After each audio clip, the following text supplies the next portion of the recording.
This is the original esport racing game. This is iRacing.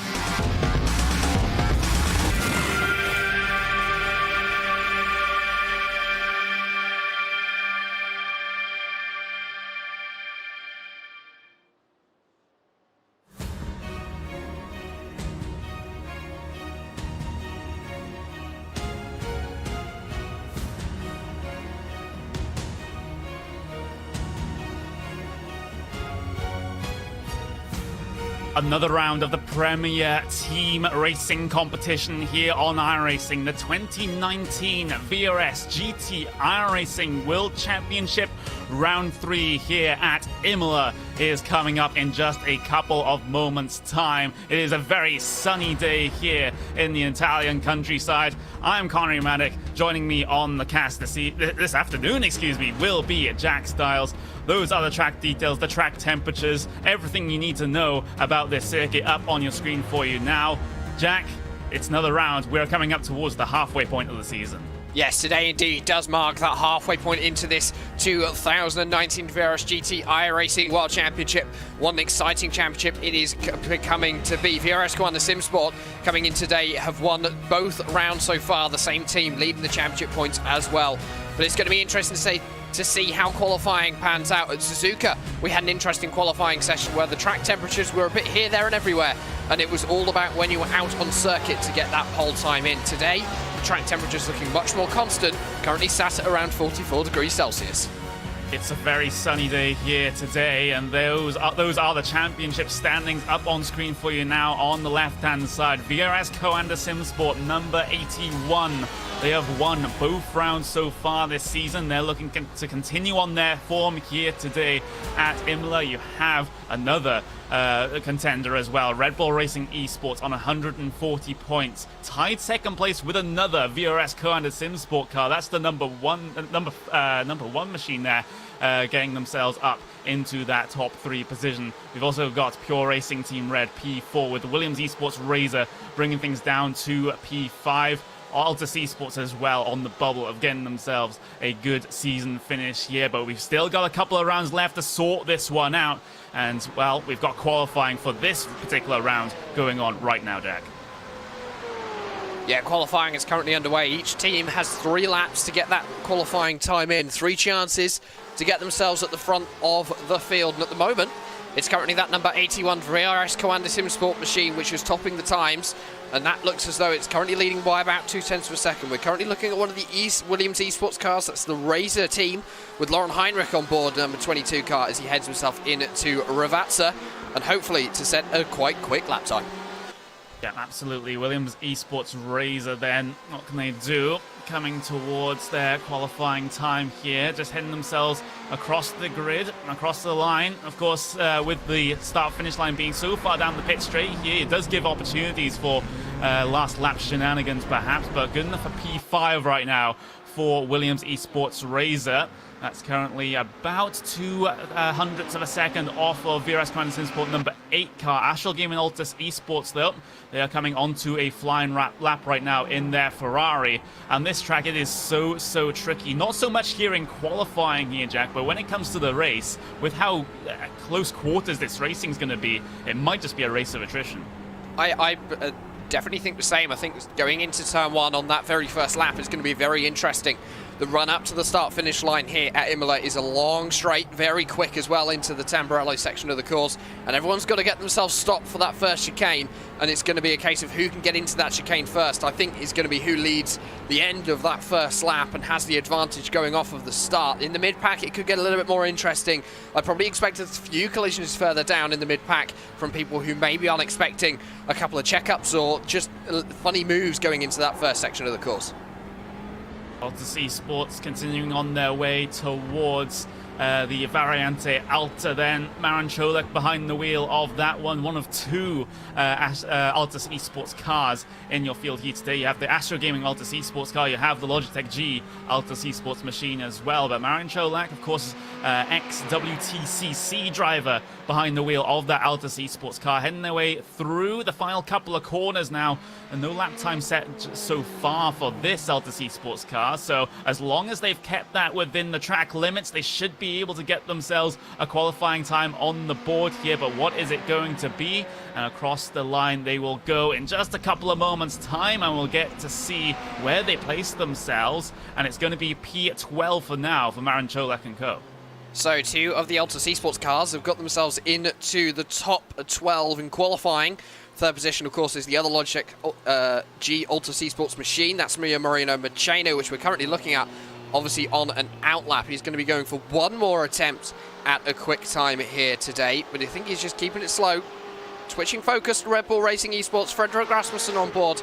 He's doing qualifying today as he heads himself into the Aqua Minerali section, probably one of the most famous sections on this course. You've got to be very careful, actually, on the exit of the second part. Turn number 10 here at Imola. Very easy to pick yourself up a 1x and invalidate your qualifying time if you run just a little bit too much curb, as he now heads into the Variante Alta. Yeah, playing with fire with the high curbs, going through Variante Alta, but that's simply what you have to do when it comes to getting a good lap time here at Imola. Fredrik Rasmussen then down towards the final two corners. Downhill braking zone can be a little bit sketchy coming through here.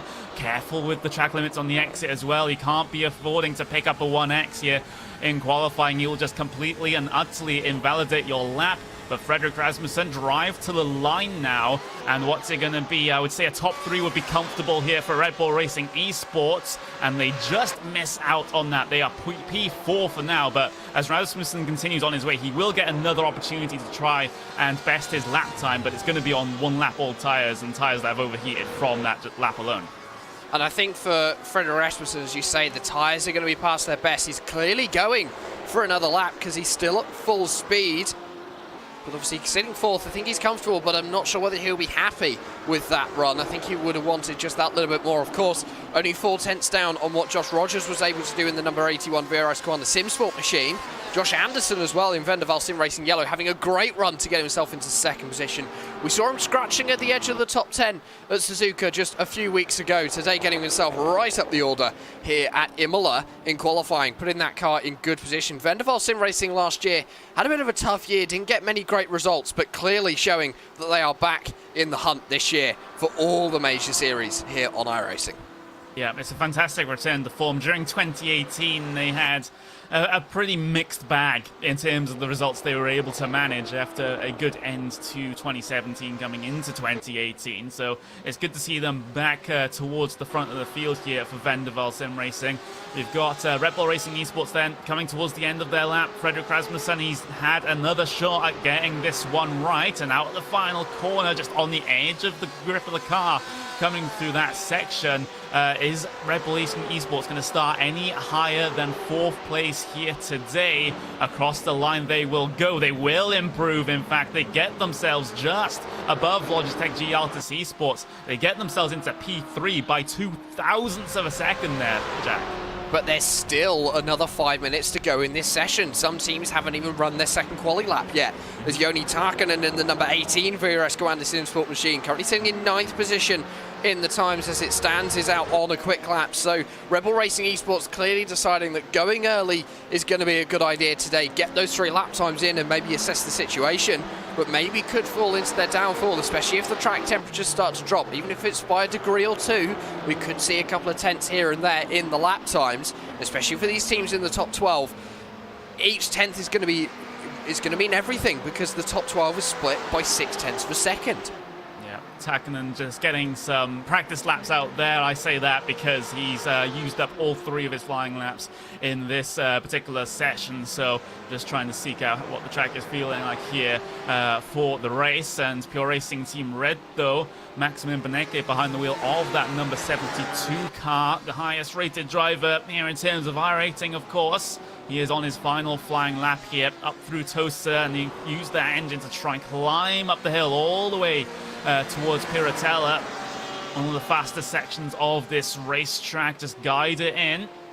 And that's exactly what Maximilian Benecke has done. And then you go back down the hill towards Acqua Minerale, which is always a bit of a roller coaster because you're downhill breaking into here, and then all of a sudden the elevation change hits you when you're going back up the hill towards Variante Alta. It's a fantastic section of racetrack, and Maximilian Benecke, I feel like this is going to be at least an all right lap here.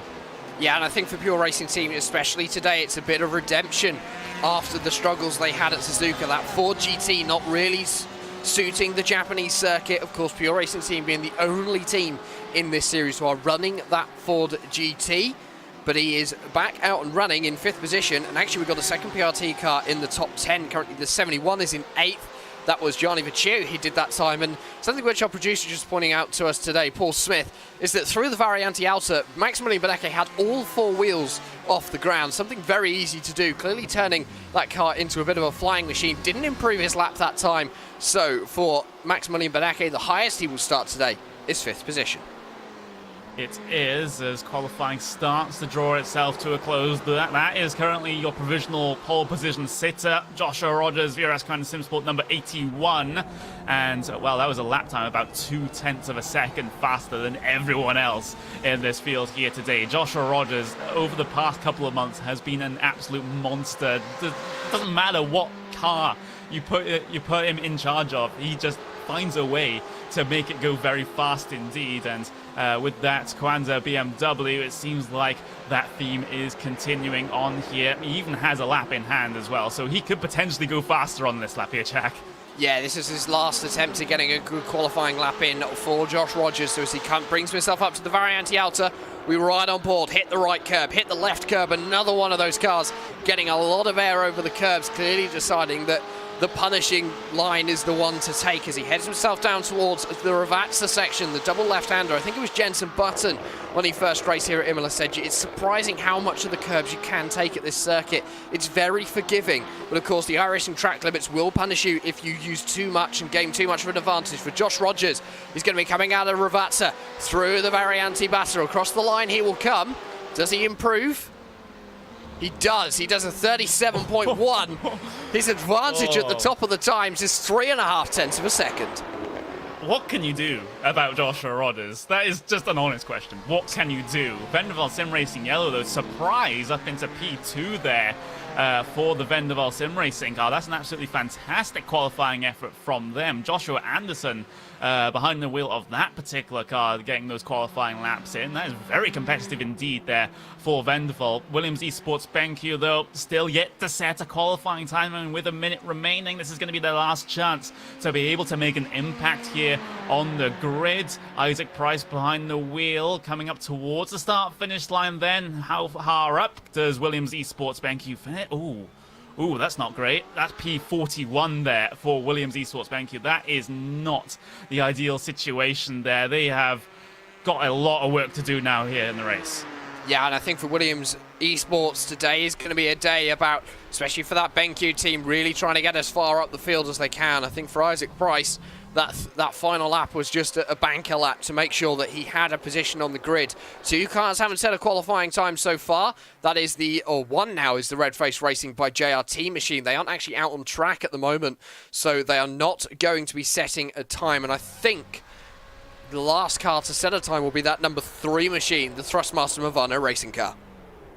Yes, it will be, and that is going to be it for qualifying. It seems actually we do have Pure Racing Team Yellow still out there on a lap, and they're coming through the final corner, the only runner left out there. But the thing is, they're going to run out of time here to get their final qualifying lap in, so it's around about time that we go over the grid for this 3-hour race.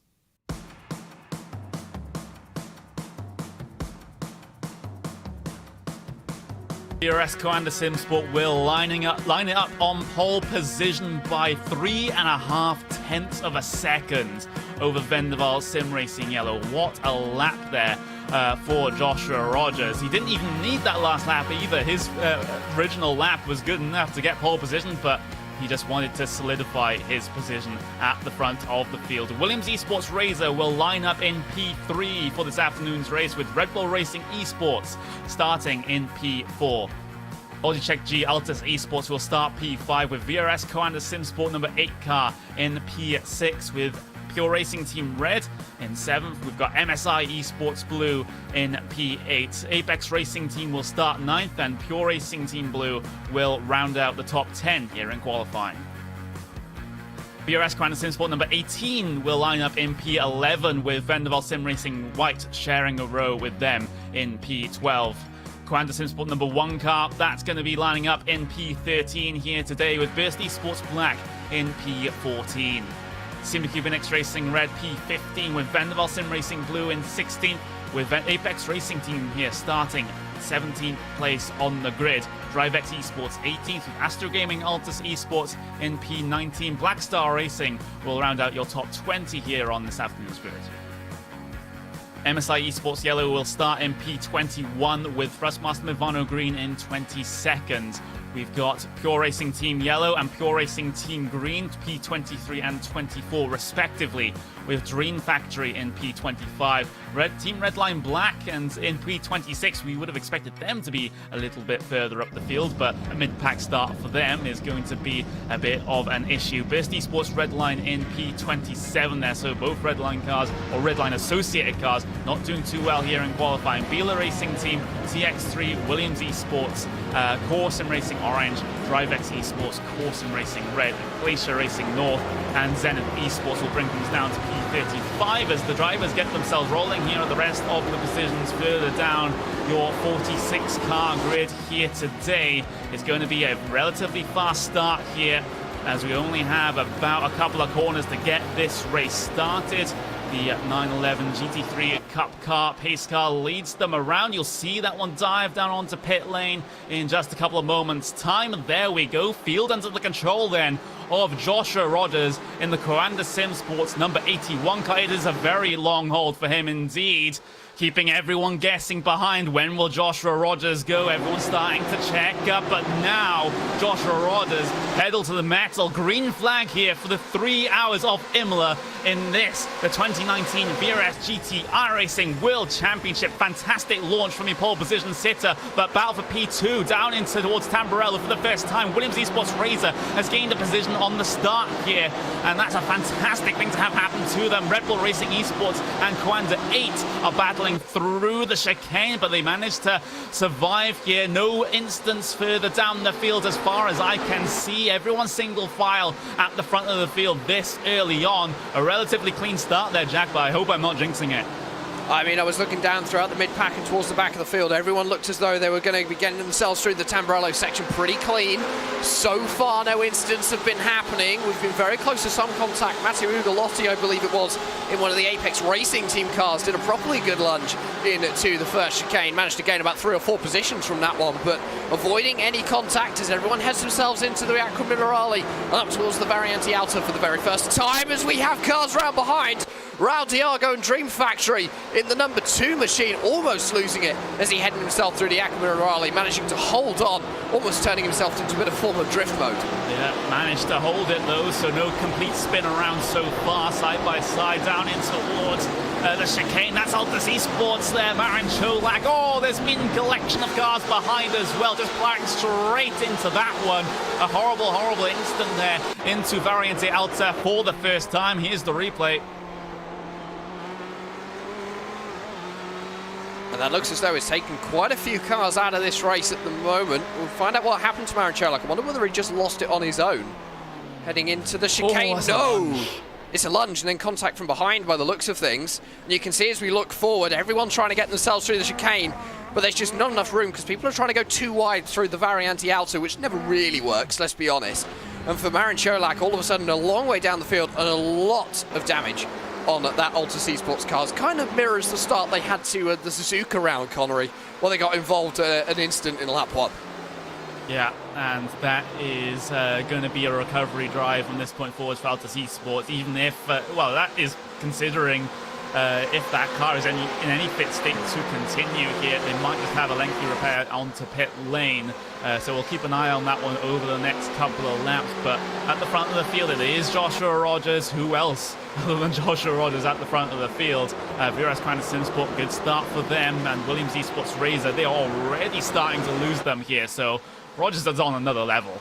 Rogers is indeed on another level. That first lap for him was a second quicker than anyone.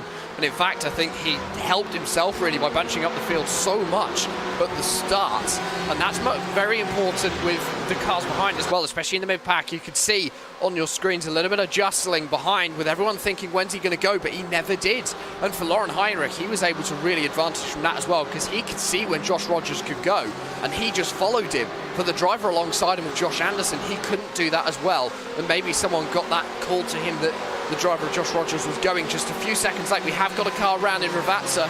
We've had a car stopped. I'm not quite sure who it was. I believe it was the 79 machine. It is indeed the Black Star Racing car of Mika Harpinen.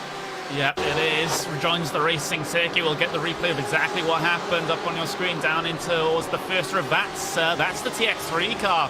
The TX3 BMW trying to make its way down the inside there at the first Ravazza, but slightly misjudged there. TX3 needed to be a little bit closer to the inside of the corner to be able to make that move happen. So a bit of a misjudging of distances there, but I would still pin it on TX3 as we go back to the live racing here. Battle for P3, Vanderbilt Sim Racing Yellow. They had an absolutely fantastic qualifying here, getting themselves up into P2. They've since dropped back into P3, but I think from this point forwards here, Jack, for Vanderbilt, it's just a case of them being defensive for the entirety of the rest of this race if they don't have the race pace. Yeah, and that's going to be important as well for Vanderbilt. The more points they can get here today, the better. They're looking very good in terms of the championship. And of course, some teams now, they're going to be switching focus, maybe not on that championship win, but now for the remaining races in this series, getting enough points that they don't have to qualify over the winter of 2019 going into 2020. Because the qualifying series itself, the qualifying effort, it's very hard on some of these teams. And you look at some of the teams further down the field who 2 years ago we expect to see up towards the front, maybe not now, and they're going to be struggling to meet that qualifying points limit. I think it's the top 20, 25 who qualify for next year automatically. Other than that, you've got to go through the whole qualifying process again. And for some teams, especially today, it's going to be important. This level of attrition which we've seen in the first 5 minutes, I think that's not going to stop for the next half an hour. Yeah, and that qualification process into this series is very, very tough indeed. We had a couple of big names actually not make it for this season. One of those actually being Team Chimera, who weren't able to get any car into the racing here. We've had a bit of a moment further back. I think that's Burst Esports Redline getting themselves involved in a battle. We've got, that is one of the Burst Esports cars there, embroiled in a fight further back. It's sort of in your mid-pack here, stacked up behind one of the VRS kind of SimSport cars. That's Simca Phoenix Racing Red involved in that one as well. So despite that first instant up and towards Variante Alta, it seems like everyone has been pretty well behaved here, Jack, with the exception of that one and of course the TX3 instant down to Ravazza. There was another incident which I saw, the Drive X Esports car, the 3M car, has fallen back in the field to 312. Didn't quite catch what happened, but that was inside your top 20. Still looking at this battle between NX Racing and Burst Esports. I think Jack Sedgwick has managed to get his way past, but for the Burst Esports car, they want to get that position back, riding on board with that Porsche now. Of course, the RSR screaming quite literally to the edge of existence. A very loud car is this in real life. Evan Marion on board the 96. You can just see how much curb these drivers are taking through that Variante Alta. They need to be careful because they can very easily damage the car by doing that move. Yep, they can, of course, and any damage you collect early on, well, there's only so much that the iRacing pit crew can repair, and anything that they can't repair, well, they'll be carrying for the rest of the race, and that might result in the balance of the car being a bit weird, or of course losing a couple of kilometers in a straight line. Just having a little bit of a look further forwards though on the run down towards Tamburello. Here comes the move then for Pure Racing Team Blue over the MSI Esports Blue car. So it's Battle of the Blues, but who will come out on top here? Still side by side through the exit of Tamburello, and now it looks like Apex Racing Team can get themselves involved here in the form of Jamie Fluke. They'll bring it side by side with the MSI Esports Blue car, but can't complete the move. Pure Racing Team, though, at the front were able to make that happen, and they lead this pack into Tosa. So for the driver of Jonas Wallmeyer, able to get past, it now means that Pure Racing Team are running in positions number 7 and 8. Not as high as I think they wanted to be the opening stages of this 3-hour event, especially as Josh Rogers starts to pull away. At the line last time, it was 2.5 seconds roughly between himself and Lauren Heinrich. I am keeping an eye on this battle for second position because it's looking pretty good at the moment for MSI Esports Blue. Then they're clearly not happy losing that position. Jonas Wallmeyer still under pressure, and no way that he's been able to pull away at all since getting past. So MSI might just be able to have another look, maybe into the final sector, maybe into the first corner once again, try and pull off the move back over Pure Racing Team Blue, but we just might have to wait for that to start happening once again, as this mid-pack still stacked up behind these guys. It seems like the top 6 or so cars have broken away from the rest of the field here. Exit of Ravazza 2 then. MSI Esports Blue got a terrible run out of there, and now this might give the chance to Apex Racing Team in that BMW behind them. Let's have a look to see if Fluke is able to make this move happen. Outside line into Tamburello over the Porsche, and well, he tries to complete it on the brakes around the outside. That'll give him the inside for the second. Apex door-to-door contact almost between the two. They'll continue on the battle down towards the Villeneuve chicane, and that's Jamie Fluke, Apex Racing Team, getting themselves ahead. So that is 2 positions lost inside of 2 laps there for MSI. And a brilliant move there for Apex Racing Team, and maybe showing that the Porsche, while it hasn't been strong so far this season, MSI Esports are the highest running Porsche at the moment in the field. Still most of the top 10s taken up by that BMW M8 GT, almost like the stalwart of this series. And all of a sudden, we were looking behind and we're seeing a lot of jostling. 2 VRS go on the Sim Sports. That's the number 42 Vendaval Sim Racing Blue Machine. This is the battle towards the end of this pack. And VRS go on the Sim Sport having a very good run today. We usually see maybe one of their cars down the field, but today most of them are within the top 15. And in fact, I think all of them might be so far in these opening stages of this event. Yeah, that does seem to be the case. VRS go on the Sim Sport number 1 car P14, and everyone else is part of that cohort all above them. So Kwanzaa having a very, very good run in this race so far with 10 minutes elapsed, but it's 10 minutes of a 3-hour race, so you can't really extrapolate all that much out of that one. But the help of P2 potentially a thing in the next couple of moments, because Williams Esports Razor, well, they've lost a little bit of time here to Vendaval Sim Racing Yellow, and Vendaval could potentially get themselves back up into P2, which was the position they lost coming down into the first corner right at the start of this race. But I just have to say, this is the battle for the final 2 podium positions up on your screen, and then you just see VRS Command Sinswell number 81, Joshua Rogers, just briefly. That is how much of a gap Josh has pulled already. And he's done that in 10 minutes of racing. Imagine what it's going to be like at the end of this first stint. I mean, we're looking at 2.5, 3 seconds already as we've got the number 11 machine around. That's the Simacube NX Racing Blue machine that was running down in 31st position by the looks of things. He's hit some issues through Tamburello, but you say about this lead battle and VRS Command Sim Sport, you could just about see him as he headed into the Aqua Minerale, as everyone else was heading themselves through Piratella. And as you head themselves up the hill, there goes Josh Rogers over the brow of the hill. He's gone. No one's getting anywhere near to him in possibly the next 2 hours or so. Yeah, that is absolutely crazy stuff, but still very competitive indeed for these final 2 podium positions. Lauren Henrich doing a good job holding on at the front of this pack so far, but seems like Joshua Anderson really wants to take the fight to him, just hasn't had the opportunity to over the last couple of laps. A bit of a moment there for Williams Esports down into the first Ravazza, turn 14.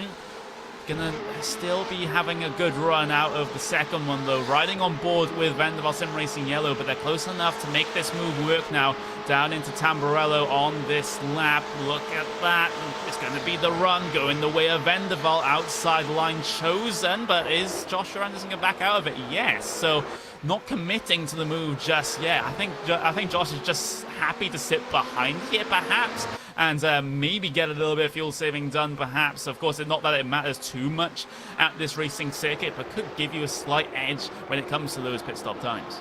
And this has brought Frederick Rasmussen back into this battle just slightly. You could see that he closed the gap when Josh Anderson tried to go for a move on Lauren Heinrich.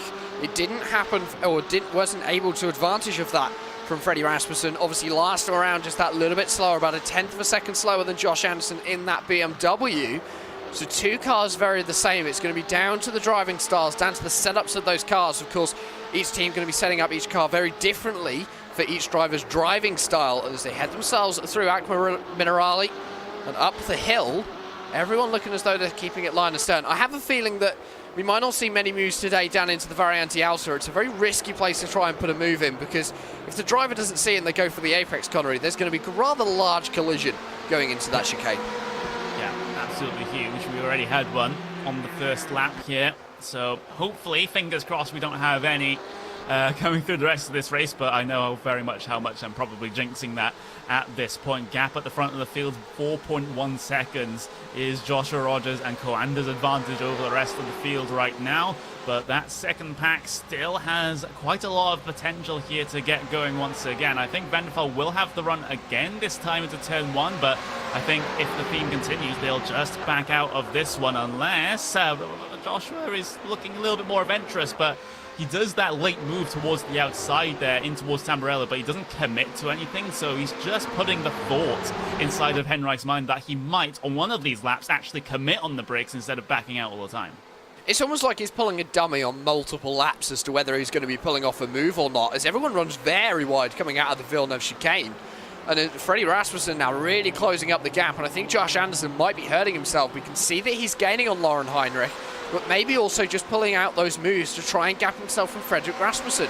Because if he sits in behind Lauren Heinrich and just lifts off the power just that little bit, even if it's 1-2% off the throttle, Freddie Rasmussen's going to be all over him and going for a move. We know that Rasmussen is a very quick and capable driver and someone who isn't scared of putting the nose down the inside and trying to make a move happen, and in some cases forcing that gap open to make a move.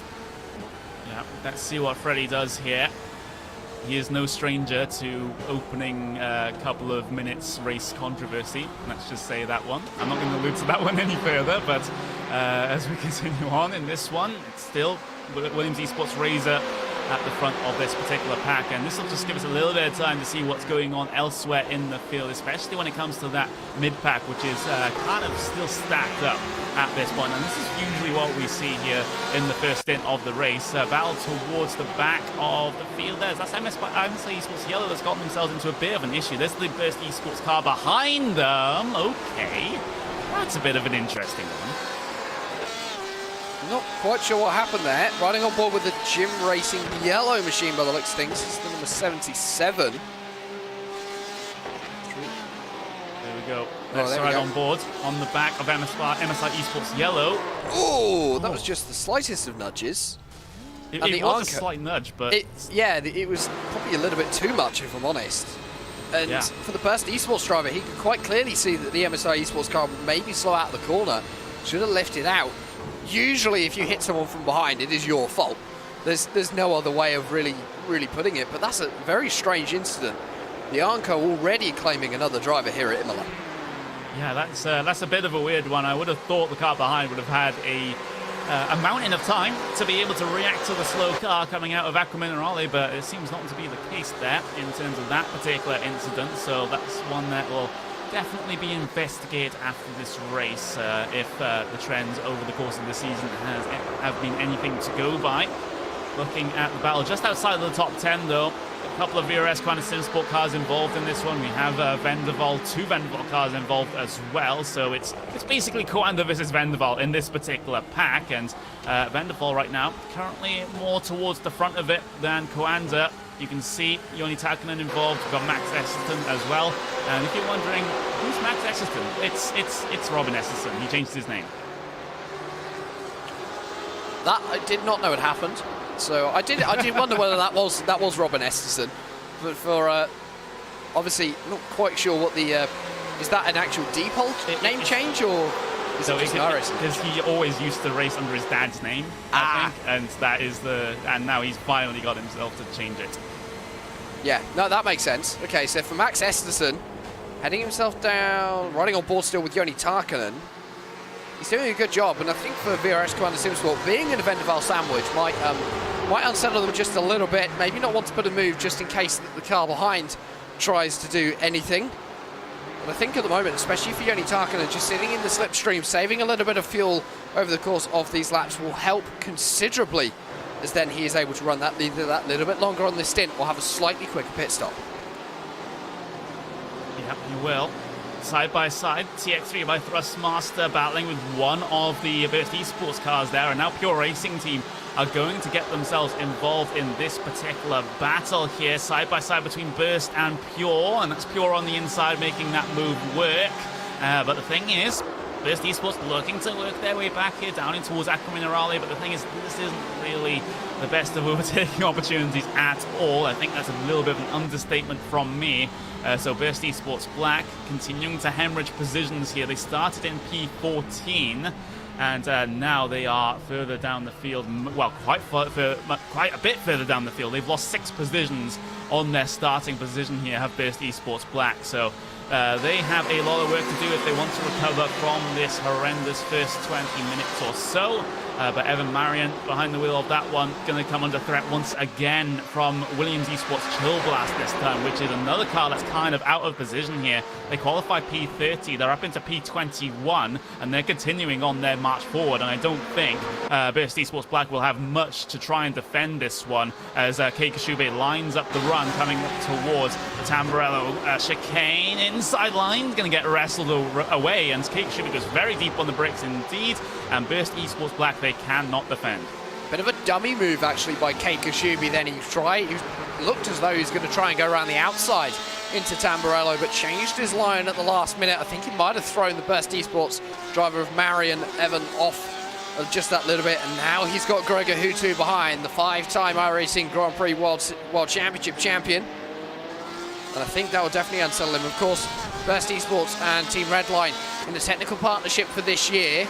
That isn't the Burst Esports branded car, but I'm pretty sure that there will be some of that Redline influence on that car. I can't see them running one car with a Redline influence and one without. It just doesn't really make sense. Well, sim racing teams will do as sim racing teams do. Let's just say that one. But through Aqua Minerale, once again for this particular battle pack, there's a couple of Fords inside of this pack, and well, the highest placed Ford right now is the Pure Racing Team red car, then it's going to be the Pure Racing Team blue car. They are P7 and P8 respectively. It seems like the BMWs in particular are really, really strong here today, comprising the vast majority of the top 15 cars. But we do have a couple of Ferraris in the mix as well. Williams Esports Razor in P2, and we've also got Altus Esports in P6. It's actually, speaking of P2, here comes the challenge here for Vendaval, looking for a line down in towards the Tamburello chicane. So Joshua Anderson, lap on lap on lap. He's starting to get more aggressive, but that's not a good run at all out of Tamburello. Frederick Rasmussen won't decide to capitalize, though. A move into Villeneuve is not really likely at this stage of the race. It's something you can go for later on, but it's too risky to be doing inside the first stint here. And for Frederick Rasmussen, he got a poor run out of Villeneuve. It was dropped behind just that little bit, went very wide into the gravel, so that would have hurt him. Get his tyres just that little bit dirty, so got to clean off those tyres before he can even think about trying to put a move on Josh Anderson. The gap between Josh Anderson and Lauren Heinrich ahead in the Williams Esports Race Machine, currently sitting at about 0.2 of a second, but Josh has been quicker over 2 of the last 3 laps, but the lap time's pretty much equal between the 2 teams at the moment. Heading up into the Variante Alta, this is not a place you want to try and put a move in, especially 20 minutes into a 3-hour event. And I think maybe as we head towards the end, we could see a couple of moves into this corner. But at the moment, Josh Anderson staying put. His best chance is going to be into Tamburello, because he can use that draft, close right up to the back of that Ferrari and try and put a move in. This is the crucial traction zone, or rather coming up to the crucial traction zone, as Lauren Heinrich has seemingly a couple of issues with that first Ravazza corner, turn 14. It seems like that car can't get turned in at this stage of the race, and that's where Vanderval are gaining a lot of time on them.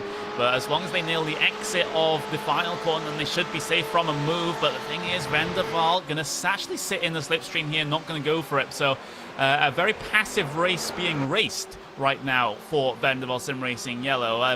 Overall, the objective here, I think, is just to wait for an incredibly obvious opportunity rather than try to manufacture one. But but I have to argue how much time that's going to lose them in the long run. And I think there is a little bit of, as you say, just that, do I defend, do I attack? It's all about how much time you lose. I mean, at the moment, none of these guys will be thinking about Josh Rogers. He's 7.5 seconds up the track. There's no way you're going to be catching him in the next half an hour, at least. And maybe for the guys behind, I mean, you're looking at this pack, it runs back down to 7th position of Max Benecke. You then got quite a long way back to the next pack. And Mark Perez has kind of just sort of sat on his own. There's a pack of 2 cars, Mark Perez, and then that big main cluster of the midfield cars. So these guys at the front of the field don't have to worry about the guys from behind. They've just got to worry about the guys they're racing with, because if you start holding each other up, you're going to lose more and more time. And slowly, actually, you might find that that midfield starts to close the gap. Just a 10th here, a 10th there can mean a lot over the course of 3 hours. I've noticed something on my timing screen. VRS kind of SimSport, almost 1 second faster on that last lap than the rest of the field. That is absolutely crazy stuff, and that I don't know how anyone can get anywhere close to them over the next couple of hours. That is going to be a pretty special effort from one of the teams out here today. You can see the lap time deltas up on your screen, but here comes the move perhaps, and maybe this time it might actually happen here for Joshua Anderson. Nope. He's just going to deny me. That is just unfortunate. He will force the Ferrari to be defensive down into Tamburello, but that was one of the more obvious opportunities that Joshua Anderson has had over the last couple of laps. I'm wondering why he just didn't go for it, because it seemed like he had a huge overspeed. Yeah, as you said, the overspeed was massive. He could have easily got that pass done, but decided not to. I think maybe he should have gone for it, because it meant that Freddie Rasmussen could close the gap again. He dropped behind just by a few tenths, but he's now right back up to the tailpipe of the number 51. And I think that's going to be important, because this toing and froing with Freddie Rasmussen, at some point he's going to get bored. At some point he's going to get frustrated and stick that nose down the inside, force a gap open. Might see an incident, you never know. Anything could happen in motor racing. It's such an open, unpredictable sport at times. As they head themselves down into Aqua Minerale, still running line astern, but you can see now that Freddie Rasmussen back in this battle. I think Williams Esports Razor are trying their best to make me seem like David Croft with hyping up every battle that ends up not happening. I think that's the objective that they have here. It's an unfortunate one, but Joshua Anderson gonna be still in the middle of this train, and as soon as we bring the cameras away from this, he's probably gonna make the move, let's face it, but let's just do it anyway, as we have the battle for P12. So just outside the top 10, Vendaval Sim Racing White, so a Vendaval car involved in this one. We've also got VRS Commander SimSport and another Vendaval machine as well. So Joni Taikkonen still in the Vendaval sandwich, and he can't make the move just yet in towards the first revet. So got very close to the rear bumper of the BMW ahead of him, but simply wasn't able to make the move and had a bit of a compromised line coming through those final 2 corners, and now is under threat from Max Esterson. Vendaval Sim Racing Blue move towards the outside, perhaps teaching Joshua Anderson how to do things. This is how you make a pass, perhaps, in towards the Tamburello chicane. Late braking on the outside for Esterson. Oh, he gets tagged around, and somehow he holds it together with the help of the Coanda car that put him into the same situation in the first place. So Esterson has a little bit of damage as a result of that. Lost a couple of positions, but he's trying to gain them back actively straight after the incident down the inside of the Coanda 1 car, and that actually results in the Coanda car losing another position on top of that. And the number 1 looks to be having himself a slow down penalty. There was some contact between Jack Sedgwick and another VRS Commander SimSport car. I believe that was indeed the number 1 of Pasturgis. The replay you've just seen on your screen, and a very late rejoin from Pasturgis there, looking back towards the Vendaval Sim Racing car. It was a late lunge on the brakes, and Jack Sedgwick just followed him through. The door was open, and when the door is open as a racing driver, you just go for it. You do not worry about whether that door is going to close, because if it does, you know that there's going to be something seriously wrong. And I think for VRS Commander SimSport, they've just lost a lot of time. Yes, they have a bit of a moment there in the bottom end, just outside the top 10. But everyone seems to survive. No retirements as a result of that little fracas here with 25 minutes in this race done. Pure Racing Team Green, Burst Esports Black, really close here, down into the final sector. Pure Racing Team, you see the body language of that car, trying to sense for maybe an opportunity down into there, but not going to commit to anything just yet. Just size up that run through the final corner and get your launch correct, and then you can go for the move into Tamburello, and this is going to be the opportunity now for Pure Racing Team Green, unless they are in some form of fuel-saving mode here, strategy, whatever you want to call it. Looking for the move there, and around the outside, it's a late move there for Pure Racing Team. On the brakes into Tamburello. Is this one going to result in contact? Not this time. It gets very, very close indeed, coming through the apexes, but that's going to be Burst Esports staying ahead for now. And of course that 4GT, a very slick car, not too much of an aerodynamic disadvantage is that one. It's not a very tall car. I mean, I'm not a very tall person, but that only comes up to about my waist. And compared to the Porsche, which is a very tall car, two very different designs, in a straight line, that 4GT is going to be very quick through the end, not much resistance. Well, I think for Burst Esports, a very good job at defending. Patrick Heinrich was looking very competitive heading into Tamburello, but of course no move able to come of it.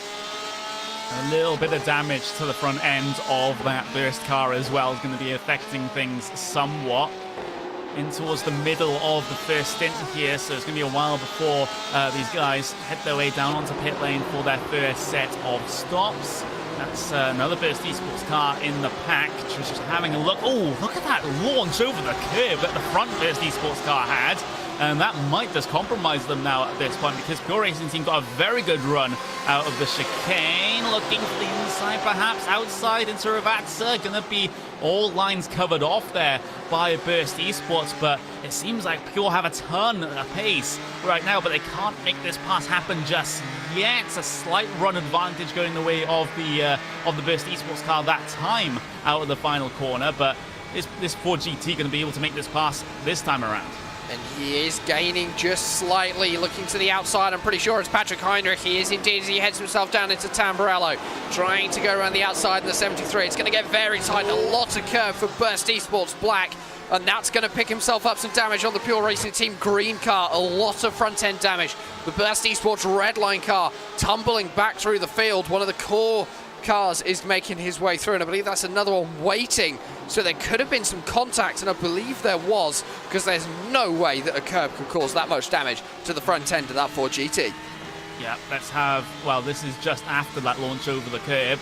Burst Esports Black trying to defend down into Ravazza, covering off all lines. Good defensive driving down into the final sector, keeping that 4GT behind the Porsche, but it's going to be this move happening for Pure Racing Team, trying to get themselves ahead, but again, they just simply weren't able to manage it, and now they're actually on the live pictures at least, starting to come under threat from Core Sim Racing Orange, who have steadily been making their way back up from the back of the field. We'll see that attempted move once again outside. Pure Racing Team not able to complete it, and then they just get caught up with everything else behind, causing 2x2, but more importantly, they survived despite the little bit of damage that they have.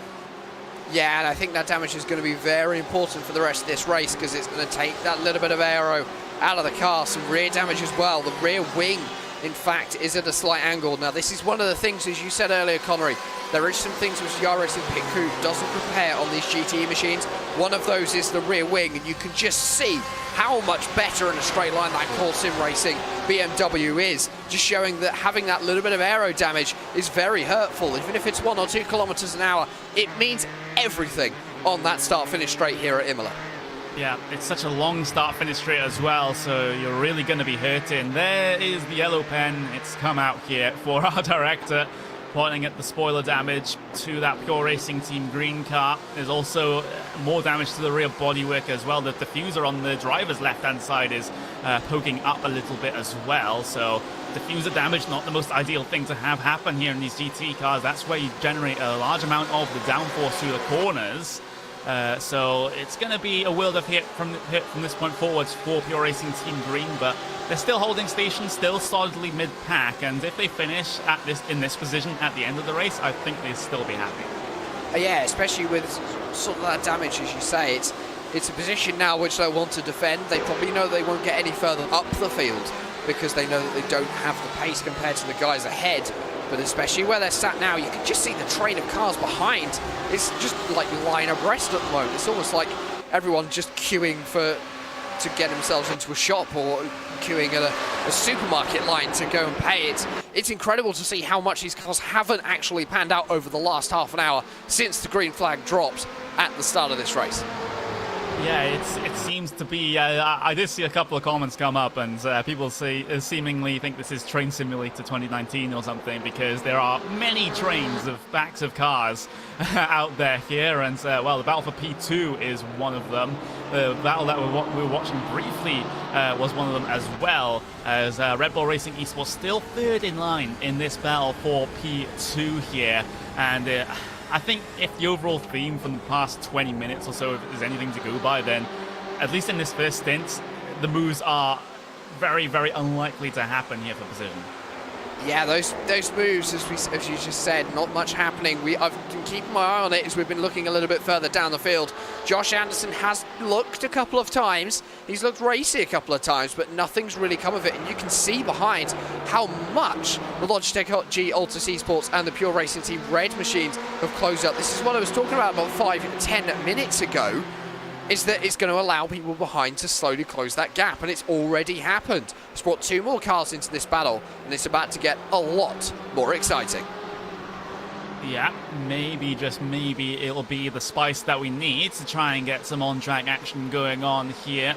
Across the line to start lap number 21 for these guys, and that's estimated about 90 laps remaining in this race. It's going to be plus or minus 1 or 2 depending on how the pit stops turn out, but Vanderval, again, just teasing with us, teasing with the Williams Esports Racing car down into turn 1, and I would have to say, with Fredrik Rasmussen being third in line in this pack and Mitchell de Jong being a little bit further back as well, how long do they want to wait and have to try to bet on Vanderval Sim Racing making this move? Because arguably I think those guys are losing more time currently than what Vanderval is losing under their normal race pace. I think Mitchell de Jong especially will be quite sensible. The same with Maximilian Van Ecke. They'll both be able to assess the situation and know that if they need to do anything, then they will just go and do it. There's no way of stopping them at that point. But if they feel that as though they're not losing that much time sat behind these guys battling ahead, then they have no need to put in a move, no need to risk that car and any potential damage that could come of it, or even, in worst case scenario, a non-finish here today. That's going to really hurt their championship and essentially take them out the running to be the champions, because we have one non-finish in this series. It's only 6 rounds long. You're instantly on the back foot. Yeah, and with some of these battles, especially the P2 one, where we have a Ferrari right at the front of the field, the Ferraris tend to be pretty wicked in a straight line, and the straight line speed is what you need to size up and move down into turn 1, and you can see another concentrated battle pack here. One of the SimiCube NX Racing cars involved in this one battle, just towards the bottom end of the top 10, just outside it as well, and these guys, I have to wonder what the strategy is for the cars a little bit further back in the pack. Maybe it's just a case of, okay, we can just go a little bit easier here, just get ourselves good on the fuel numbers. They're good by default thanks to the size of the fuel tanks here in these GTE cars, but it's the pit stop time that they're looking for. If they can take a little bit less fuel, then that will pay absolute dividends when it comes to those cars. And of course also tyre strategy is going to be important today. Hot temperatures out on track, currently sitting at about 42 degrees Celsius, is probably going to mean that we're going to see single stints from these teams on these tyres. Double stinting a set of tyres today probably is going to hurt your race more than help you, and that is going to be important. And of course, ladies and gentlemen, while you are watching, you can keep up with everyone on the circuit over at RaceSpotTV live timing. Head yourselves over to RaceSpotTV/timing. You can track all of your favourite teams and drivers for the course of today's event. Yes, you can. RaceSpotTV/timing is the link to go to for that one. And, well, if there are teams a little bit further down the field that you do want to keep track of, maybe some of your friends are running in it, maybe some drivers that you follow on Twitter are also involved in this race, then you can just track their progress throughout using that particular link. And, well, we're 2 hours and 23 minutes left to go in this one. Still a long while before that checkered flag gets out on the racing circuit. And SimiCube NX Racing still trying to work their way through this pack, but everything seems to be unsuccessful. Because usually we have some pretty complex setups here for commentators and producers, of course, to see what's going on so we can direct our attention to any point on the racetrack. Actually, just as I say that, they decide to go side by side. That is absolutely fantastic. So, VRS Commander SimSport and the car of the Vanderval Sim Racing team going to head their way side by side down towards Tamburello. There's the NX car getting himself involved as well. So just as I was about to go into a discussion, they decide to go 2 by 2 down into the Tamburello chicane for the 23rd time in this event. There's a door-to-door contact there at the front of the train. 2 cars had to take themselves to the gravel, and that is a bit of a moment, and that is why many drivers have been backing out of the moves down down into the chicane.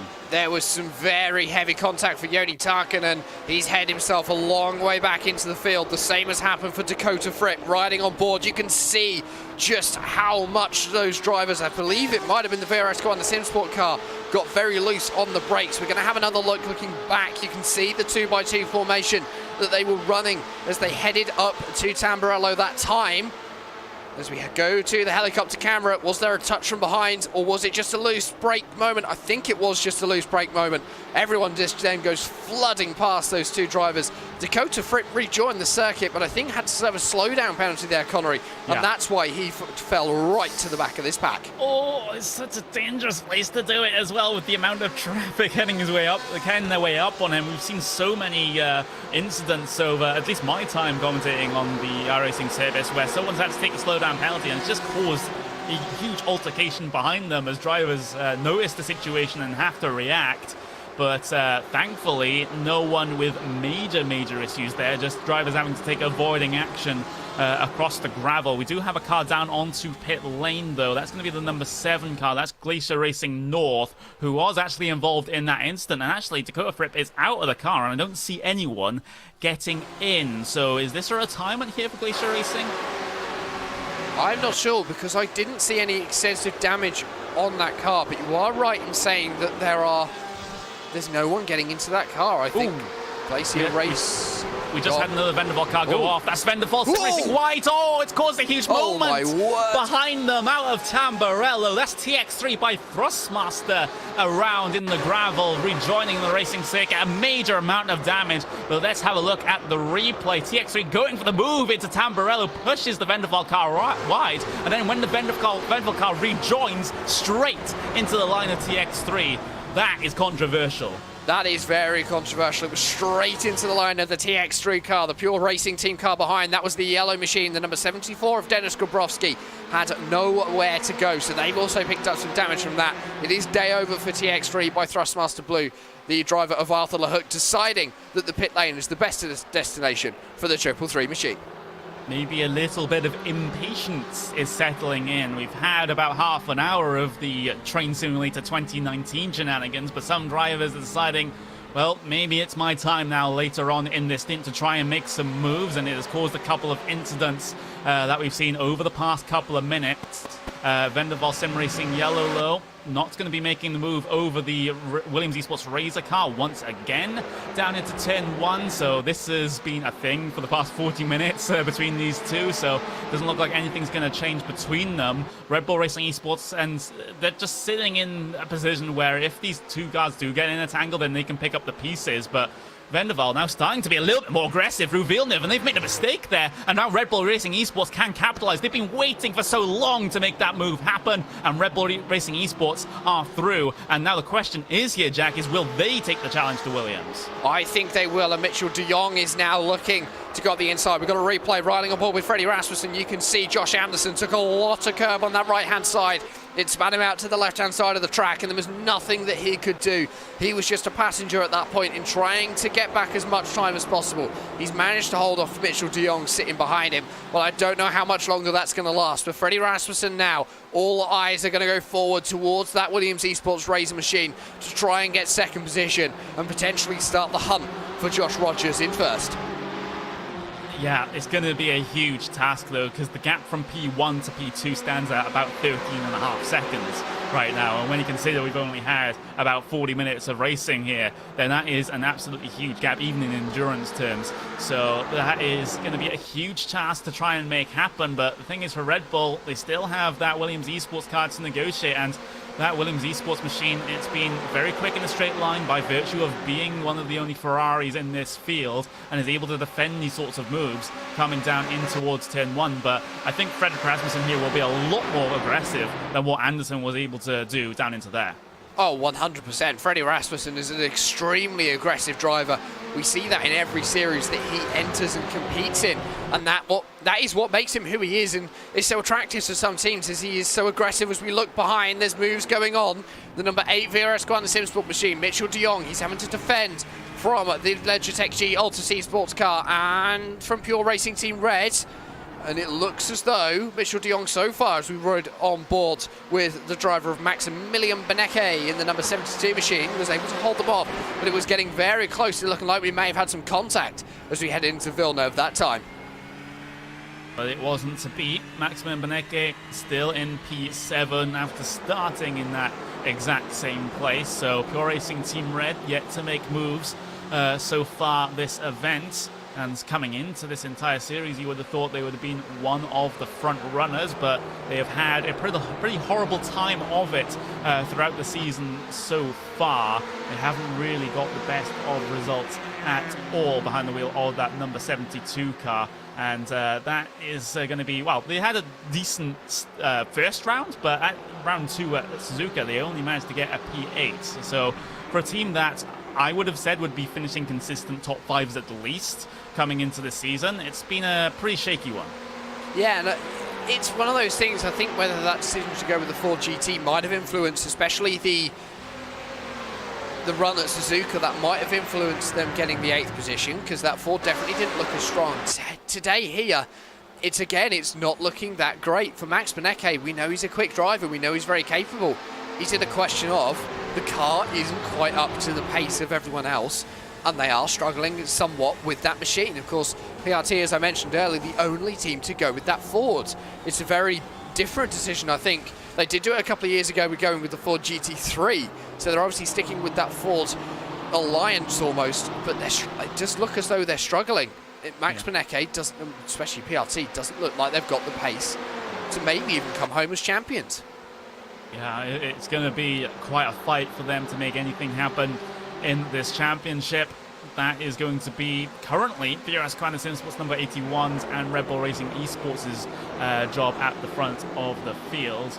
PRT, they are still in P4 in terms of points, but you know, if they keep getting these sorts of results, then they're going to be absolutely nowhere when it comes to a championship fight inside the last couple of rounds of the season. We just had a pass for P11, I believe. That's going to be Vendaval Racing Blue. Actually, this is an active fight between Vendaval and Inex Racing Red. And Inex, they managed to file their way through with a little bit of leaning, shall we say, in towards Aqua Minerale. Charles Sturgis in the Coanda car behind this one, perhaps looking to get himself involved as well. So a sort of position at the front of this particular train just outside the top 10. And it looks as though the handbags may be coming out at this stage in the race. Everyone's starting to get that a little bit more aggressive as we approach the first round of pit stops.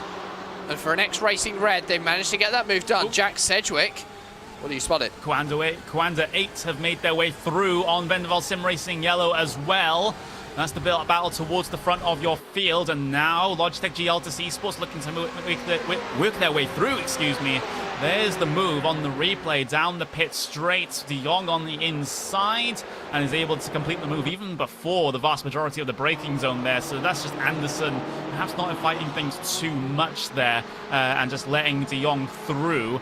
Of course, that Vendaval Sim Racing yellow car being involved in the wars in this race. There is a bit of front-end damage to that BMW that will be affecting them. So, despite the good qualifying performance and despite the decent defending that they've done in the first portion of this race, it does seem like now, at the end of this stint, they're starting to fall back. And for Mitchell de Jong, that's going to be important. For Josh Anderson, maybe deciding that after the first 45 minutes, he's done enough pushing on this set of tyres. He's just going to bring it to this first stop, just almost like coast it into the first stop now, and just keep it where it is, hand it over to someone else, and they can then go out and lead the charge back towards the front of the field as we ride on board with Mitchell de Jong. You can see ahead the battle between Frederik Rasmussen and Lauren Heinrich for second position. Still going on. Freddie Rasmussen slowly closing down that gap in the Red Bull Racing Esports machine, the number 4 car. He's going to be one getting a little bit further up the field and get some good points here today. We have got a couple of cars on pit lane. One is going to be exiting now, and I believe that might be the Glacier North car. Yeah, those are the guys that came down onto the lane a little bit earlier on, and didn't look like they were going to get a driver back behind the wheel of that car, but it seems like they found someone to try and continue on racing here. Maybe a couple of technical issues for Toyota Frep, maybe a little bit of damage to that car that needed to be repaired before they got back out there. It has put them quite far down in terms of the running order here today. They're currently P45, 17 laps down for Glacier Racing North.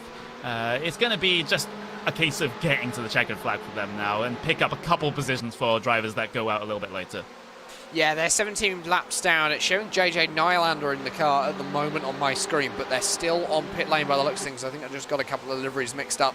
The Apex Racing team in Glacier North, that car's actually look very similar, so I think that might just be my... No. Vendaval Sim Racing White. If we can wind this back a good amount. They came down on towards the pit lane. Let me see if they actually stopped in the box. They did stop in their box, so they got a pit stop service done for Vendaval. It is a little bit early to be doing that, but if they want to go aggressive. But then, coming towards the end of pit lane, they pull off to the side, just to the side of the green cones. I have no idea how to explain this one. Hopefully, if we can get a view of that, then we can just show the example for you. But Hayden Burns, behind the wheel of the Vendaval Sim Racing White car, has just lost a ton of time and positions as a result of that one. And we did have a reported to us by our producer just a couple of laps ago, actually, that we'd lost the number 9, the number 3 machine. Not quite sure what happened to that number 9 machine. That is Vendaval Sim Racing White. The number 3 is Thrustmaster Movano Red. That had Dion Fiallo on board at the time, and it looks as though Dion hit some technical issues, so that is why the Thrustmaster Movano car has dropped out of the race. However, Vendaval Sim Racing White is a mystery, and if someone can tell us what happened, we will be very, very grateful. Yeah, that's a little bit of a strange one. We've been keeping the cameras focused on this battle for P2, though. Williams Esports Razor versus Red Bull Racing Esports. The run starting to stall out here, perhaps, for Red Bull Racing Esports, but they'll continue on their way. They have a swap for position a little bit further back, though, in the mid-pack. That's going to be Apex Racing Team and, of course, the car of Williams Esports Chillblast. So Williams Chillblast, excuse me, working their way back up through the field after a very poor qualifying P30. They're up to P15, which is a fantastic amount of positions gained in the first stint at a track that's been, at least so far, pretty hard to overtake at. Yeah, of course, obviously, usually Imola famous for being a very, as you say, a very difficult circuit to overtake on, but some drivers making it look like easy clockwork here today, and I think that's going to be important going forward. You think of some of the names that we've got that could potentially come up in this series, and one thing that is bugging me that hasn't actually happened so far this season is that number 81 machine has got Martin Kroenke registered to that team, and he hasn't driven a race yet. I'm not sure whether he is in a position to race today. I believe he is, so actually I think we could see Josh Rogers and Martin Kroenke bringing the number 81 machine home today. So that's going to be Kroenke's first appearance in this championship this year. There's also some other drivers on here which I think could be interesting as we head forward. So Williams Esports Razor, that number 22 team, has got some very quick drivers on board. Of course, obviously, Lauren Heinrich currently at the wheel, but they could take out of their driver pool Niels Kolsch, Andre Butcher, or Moritz Lohner, 3 extremely quick Germans who could very easily make a big impact in this race today. They could indeed. Lauren Heinrich, though, starting this race for them, and has done so very well so far, having to pull up the defense for P2, started in P3.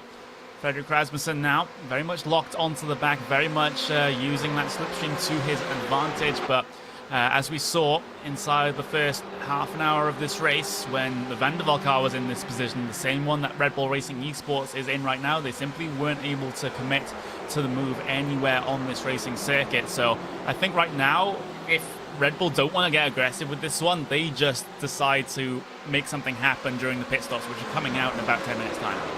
Freddie Rasmussen, he spent a long time sat behind other teams, other cars in a draft, so he could have possibly saved up some fuel, and he just needs 1 or 2 tenths of a second. That's all he's going to need to be able to get the jump on Lauren Heinrich and Williams Esports Razor, that number 22 car. So it's going to be interesting to see what happens in those first pit stops. Of course, these guys coming up to their 31st lap on this stint, currently looking at about 8-9 minutes before that pit window does really open.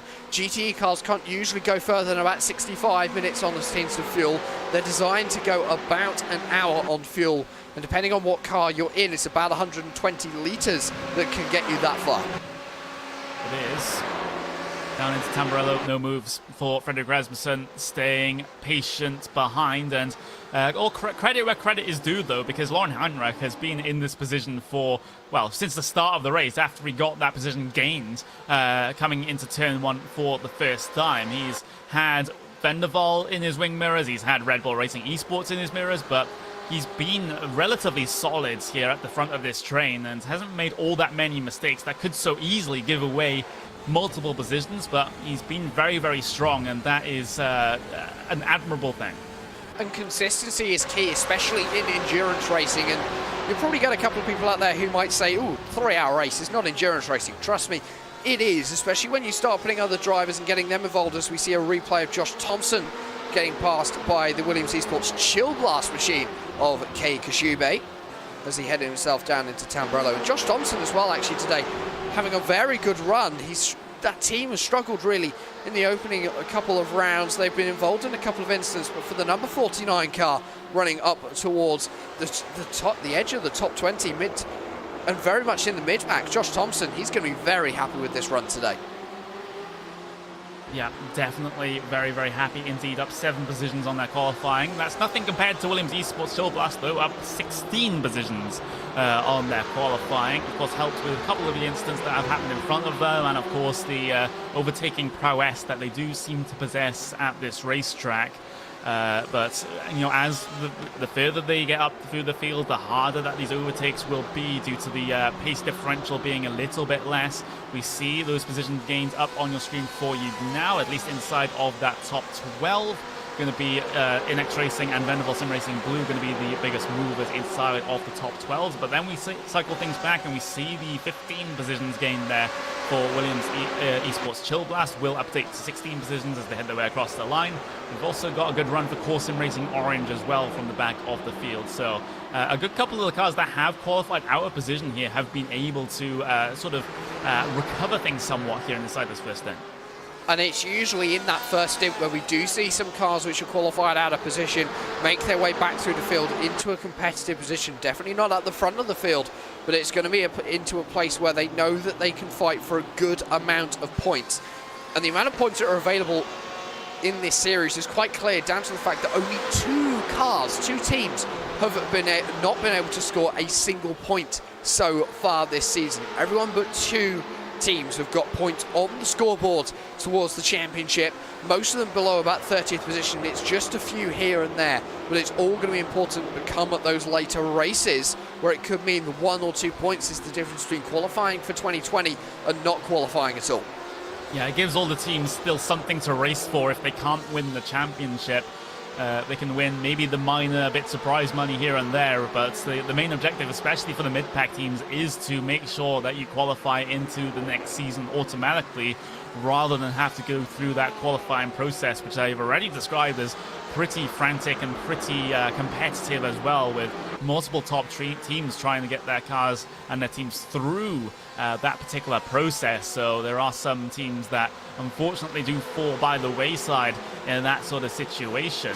But with coming up to 2 hours to go here, we will see the first set of properly scheduled stops in just a couple of laps time. You can just see the flashing of the lights there from, I believe that was Pasalis Jurgis back in this pack. So maybe Pash getting a little bit impatient here. That's what we usually see that's what we usually mean when we see those flashing lights come out on these GT cars.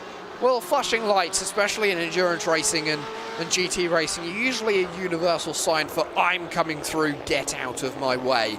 So Pasalis Jurge is clearly feeling that he's being held up behind that number 42 Vendaval Sim Racing Blue machine of Max Esterson and wanting to get himself through. Currently sitting in 13th position and just outside the top 10 for VRS Quantum Sim Sport, a very strong day, but he's going to want to try and get himself a little bit further up, a few more points, and he can see ahead that number 10 machine of Jack Sedgwick. That is 11th position. 10th position actually from these guys is about 4 seconds up the road, and that's Mark Perez in the MSI Esports Blue car. It is, and so, well, Kei Kashube getting himself involved in this pack, of course, that car that we have been talking about on multiple occasions, from the back of the field, looking to get a sniff of being inside the top 10 here. They will be P11 if they manage to get all these guys in front of them dealt with, and that would be an absolutely brilliant recovery from Kei Kashube and Williams Esports Chill Blast. But, you know, with that Ferrari, they've been faster where it matters the most, and that is going to be in the straight line down into turn 1, but things get a little bit more challenging here from this point forwards with the sheer amount of cars ahead of them and the fact that they have the draft as well with the pace differential from just being flat out faster teams. So I think that progress will be stunted a little bit more here, but Williams Esports always finds some way to surprise me.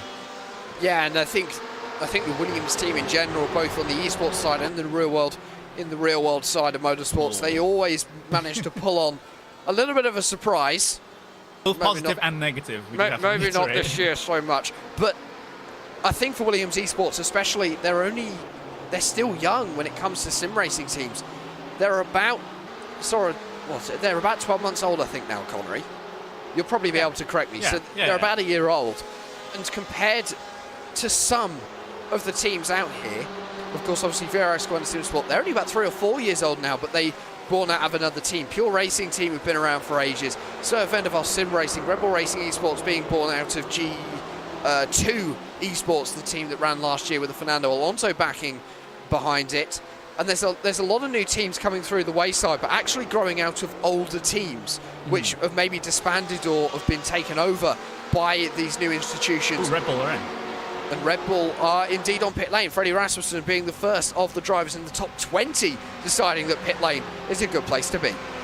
So a little bit of an opposite strategy to what they decided to pull off in the first stint of the last round at Suzuka. They'll decide to come in early rather than the very, very lightest here in this situation, getting themselves stopped in their pit box. And now the issue here for Freddie Rasmussen and Red Bull is if they do the tire stop or not. We have a replay up on screen for you now of a move from Altus Esports on Vendaval down into turn 1, and that's again a Ferrari making the move into turn 1, and that's where they've been able to make up all those positions thanks to the straight line speed.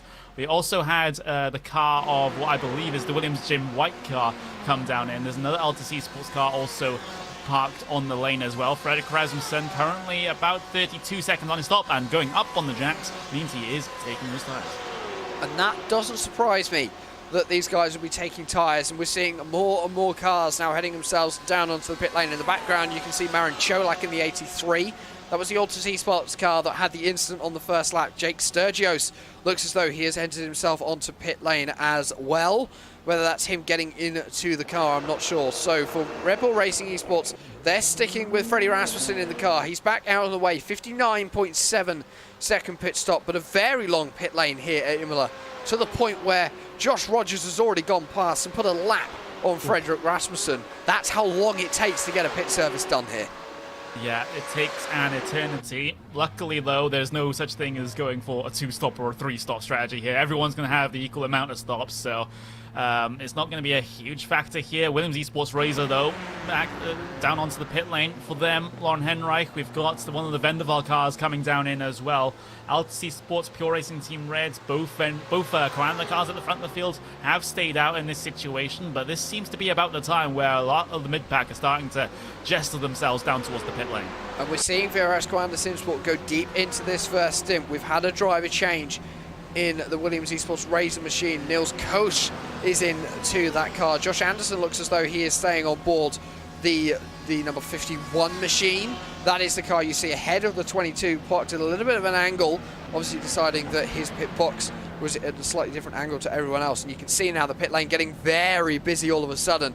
I'd expect to see VRS Coanda SimSport on the lane this time. I wouldn't expect them to go one lap longer. I think that's going to be stretching the field just that little bit too far. Maybe, just maybe, we'll get ourselves a look to see whether Coanda come down on towards the lane this time around. They're coming through the final couple of corners right about now, so this will be our chance to see them dive down in, and Joshua Rogers is going to get himself slowed for those yellow cones. The other Coanda car, though, well, they're currently a bit of a country mile back, so we'll have to wait to see them come down in. But look, it's basically a pit party. Everyone and their mother is coming down on towards the pit lane now.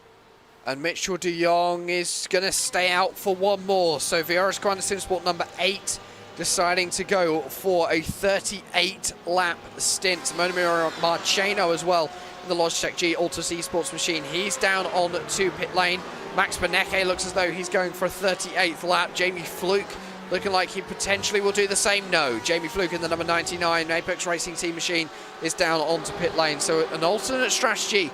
Well, then VRS Coanda SimSport, obviously they're trying a few different things and risking the Mitchell de Jong car, which is a little bit further behind, just going that little bit longer, maybe running the fuel that little bit lower, but it is going to mean a longer pit stop now for that number 8 machine. Yeah, And a bit of news, Red Bull Racing Esports actually managed to pull off the pass over Williams Esports Razor in the pit lane. They had not too much, well, they had about a 3 or 4 seconds faster stop there for Red Bull Racing Esports over Williams Esports Razor, so able to make that pass work in the stop rather than on the racing circuit.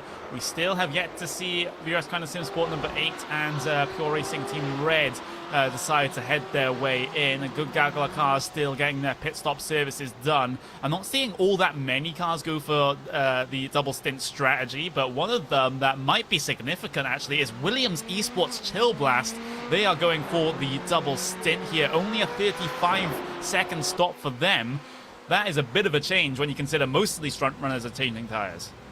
And I think that's interesting to see, and it's going to be interesting to see how that develops over more the second half of this second stint as opposed to the first half of this second stint, because that's when the tyres are really going to be hurting. We've just seen the driver of Freddie Rasmussen come past, which is actually going to put the Williams Esports Chill Blast car in 5th position. And we have got Michel de Jong onto pit lane now. Max Milli-Beneke has followed him. So that looks as though everyone now has made their first stop or are in the process of making their first stop. Yeah, BMW off in the background there, taking a trip through the gravel, but they're able to pick it back up and recover. But finally we get our last set of pit stops here, at least for this particular pit stop phase, because Pure Racing Team Red have made their way in, same with VRS Kind of Sim Sport number 8 car. So that's going to be the 81 Commander car re-inheriting the race lead from this point forwards. And I have to say, I'm very interested to see how this strategy works out, though, for Williams Esports Chill Blast, because they've been the one making moves right from the back of the field, and they're the ones, arguably, that have been using up the tyres the most, going late on the brakes, trying to make these passes happen. So I would have thought they'd be suffering from the tyre wear the most in this entire field, but it seems like they're confident enough to take those tyres for another hour. And it might work out in their favour, because we are seeing the track temperatures start to drop here at Imola. Of course, the weather's still very good, it's still very bright, no clouds in sight, 24 degrees Celsius in the air, but as we head more towards the evening conditions, currently sitting at about 10 to 4 in the afternoon in Sim, as Piatti Reds gone for the double stint as well, and they will actually, if things are looking correct here, they might just be ahead and actually leading this race. Interesting. So as we see the track temperatures start to drop as we head further into the afternoon, I wonder whether we are starting to see some teams go, you know what, we can push these tyres that little bit further. Maybe if the track temperature goes up again, we might see those tyres start to suffer. We don't know, we aren't sure. Only these teams will know. They must have tested that double stint to know that it's going to work, especially in these hot temperatures, because at this level you would not risk putting that double stinting the tyres on these hot conditions. Yeah, it would be a lot safer to do the double stint if the track temp was a little bit cooler, maybe inside the 30s. It is still 40 degrees out there, which is pretty toasty when it comes to the tyres here on iRacing. There's a bit of a battle going on out there on circuit. That's one of the Coanda cars just making their way through on one of the Williams Esports cars there. So that is going to be a change for position that's effective on the racetrack. So Williams Esports Chill Blast briefly had themselves ahead of the number 8 Coanda car, but with those older tyres, not going to be able to really defend position here. But the thing is, we've discussed it already, that Ferrari is mega quick in a straight line, so that may not matter as much as it would with some of the other car manufacturers. And of course, this is, as I was saying earlier with the Ford, the Ferrari is very much the same. It's a very slick car moving through the air. It's not very tall. It's quite a small car. Of course, obviously, the aerodynamics really helping it as well. But then you compare that to the BMW. The BMW, the M8 road car is quite a big car, but the race car as well. It's a very big, very bulky car, makes a very big gap in the air. If there was a car you want to sit behind in a draft, it is that BMW, as we see Niels Koch on the fresher tyres in the Williams Esports race machine. He's going to go down the inside of the Chill Blast machine. They have left Kate Kashubi. And that's Pasture just looking like he's having a bit of trouble down at Ravazza. Yeah, I had a heart-in-mouth moment there because I see Coanda car spun around and then I think it's the race leader, but he goes for the move of the NX car down the inside of the first Ravazza, but simply wasn't able to make that one work there, sliding through the apex and just door-to-door contact with the NX car. I don't think there's anything malicious in it, so I don't think it will attract a penalty here, but it's just the nature of close quarters racing. It's a late lunge, yes, but he brings it alongside. It's just unfortunate door-to-door contact on the apex. And as we look, running aboard Michael Partington in the number 49. This was the car which I was talking about a little bit earlier on, having a good race with Josh Thompson on board. He looks as though he's had an issue. Well, we'll find out what happens. If it's going to happen anywhere, I think it's going to be Tamburello. Heads under the bridge at the start line. Down into Tamburello he goes. There's a little bit too much curb. Ooh. That's a very interesting incident. Obviously the sausage dog curb just catching the underside of that 49 machine. And he's gone around and he's had to rejoin in quite a busy section of the circuit with quite a lot of traffic around him. So he's lost quite a lot of time. And just almost very little bit of accident or incident between himself and a Burst Esports car as we look back towards the front of the field. Kei Kashubi now under pressure from the driver of Andrew Carl on board the Logitech Altus Esports machine. He's going to go to the outside into Tamburello. Oh no! And there's contact behind. That looks as though Josh Anderson, much later on the brakes, wasn't anticipating the early braking from the Williams Esports Chill Blast machine. And there is contact. There is down into turn 1, but they all hold it together. But that's more front-end damage there for Vandervelde Sim Racing Yellow. We see it up on your screen. Car slow on the inside, cuts back into the racing line. So that's going to be an interesting one there between those two teams. Williams Esports Chill Blast trying to rejoin the racing line after taking a very slow entry to the corner, and Vandervelde Sim Racing just simply weren't expecting it. They were expecting to try and steamroll them around the outside through Tamburello, but simply did not happen. And it's always a funny incident, especially into turn 1 under those circumstances. Maybe Kei Kashubi realizing that those older tyres aren't quite up to the scratch of these new guys on the newer tyres. They're getting a better run out of Ravazza down towards Tamburello, and that's clearly showing. You can see that Josh Anderson eager to get past that number 33 machine, but at the moment that opportunity just hasn't come to him. Watch out from behind. That TX3 Thrustmaster car, you can see, not involved as down to the inside of Ravazza. Josh Anderson will go, and the move comes off very nicely. The first of those moves we've seen into that corner today. And as Paul Smith has just said, I think double stinting the tyres is going to be the wrong choice today. Yeah, Williams Esports Chill Blast low, looking to make the move back, perhaps over Vandervelde Yellow into Tamburello, but I think this move, even if it does happen, will be in vain because Vandervelde will be able to get themselves past relatively easily due to Williams Esports being on those older tyres. And just having a little bit of a look at the lap times for these drivers and teams that are on these double stints. Williams Esports Chill Blast, of course, they were battling last lap, so this isn't exactly representative with a 141.5. But a slightly more representative one is the battle between Pure Racing Team Red and Coanda Sim Sport for P1, though, because you can see those lap time deltas. It's about 1.5 seconds a lap that you're losing by being on this double stint strategy here. So that is going to be the numbers ringing around inside the team boss's head now to try and figure out if that is actually going to be a little bit faster than going for the fresh tyres on each stop. With the track temperature being the way it is, I don't think it's quite going to work, but you know, I have been wrong, and things can change, especially as we get later on into the evening here with the sun getting ever lower. And you're looking at this and you're thinking, well, you're already seeing a time drop off and a time difference of about 1.2, 1.3 seconds with using those old tyres compared to new ones.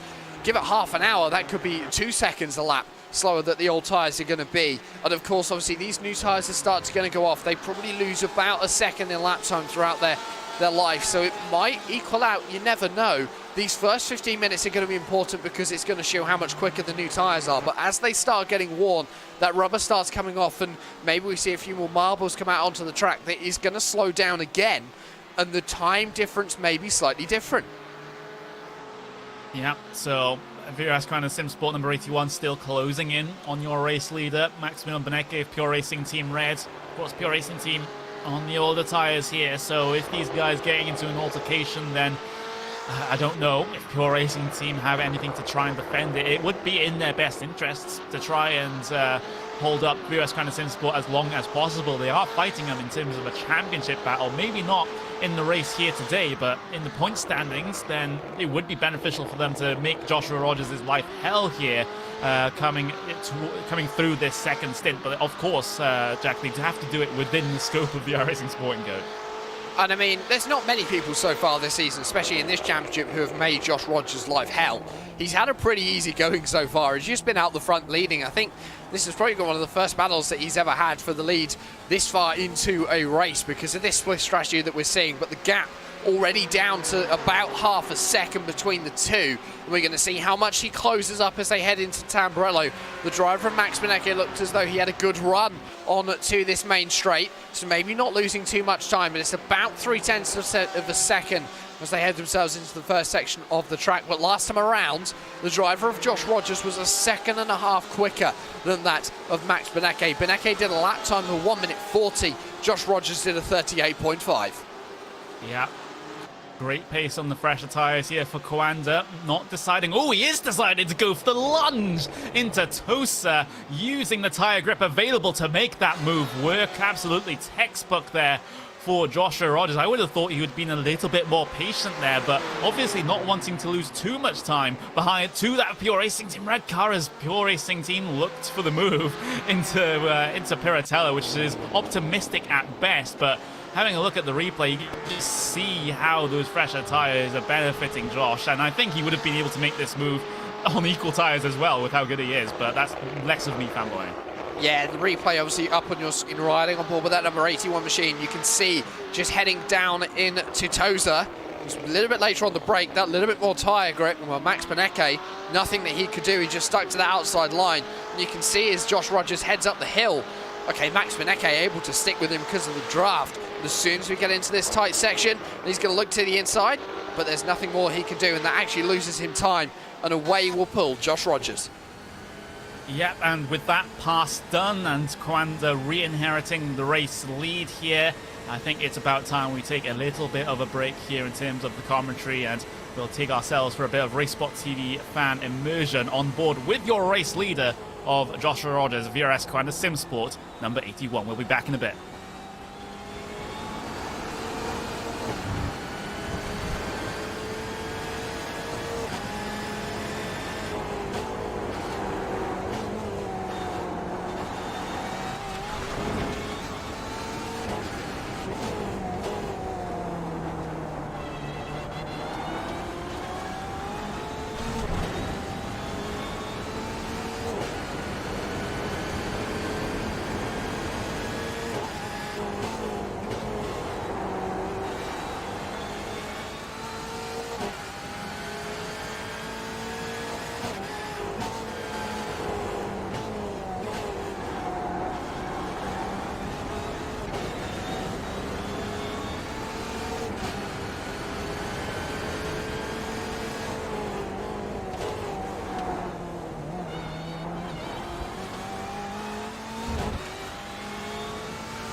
A couple of laps on board there with VRS Commander Sim Sport number 81. Joshua Rogers continuing to do what he does best at the front of the field.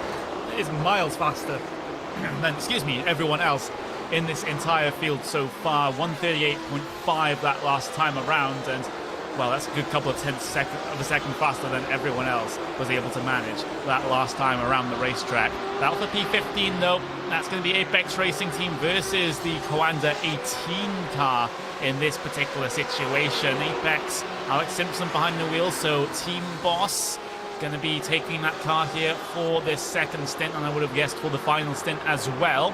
Driver fair share rule, of course, in effect, and with Joni Takkanen still behind the wheel of the Coanda 18 car. He's been in that one since the start of the race, so the Coanda 18 car still needs to get another driver change done coming into that final stop as well. But with some of these battles in the mid-pack here, it seems to be just sort of just trying to pick where you make your moves, and most of the time it has been down into turn one, but with some drivers that are getting caught up in these sorts of trains like we saw in the first stint here, Jack, it takes a special kind of person to just stay calm and not get frustrated with how things are going.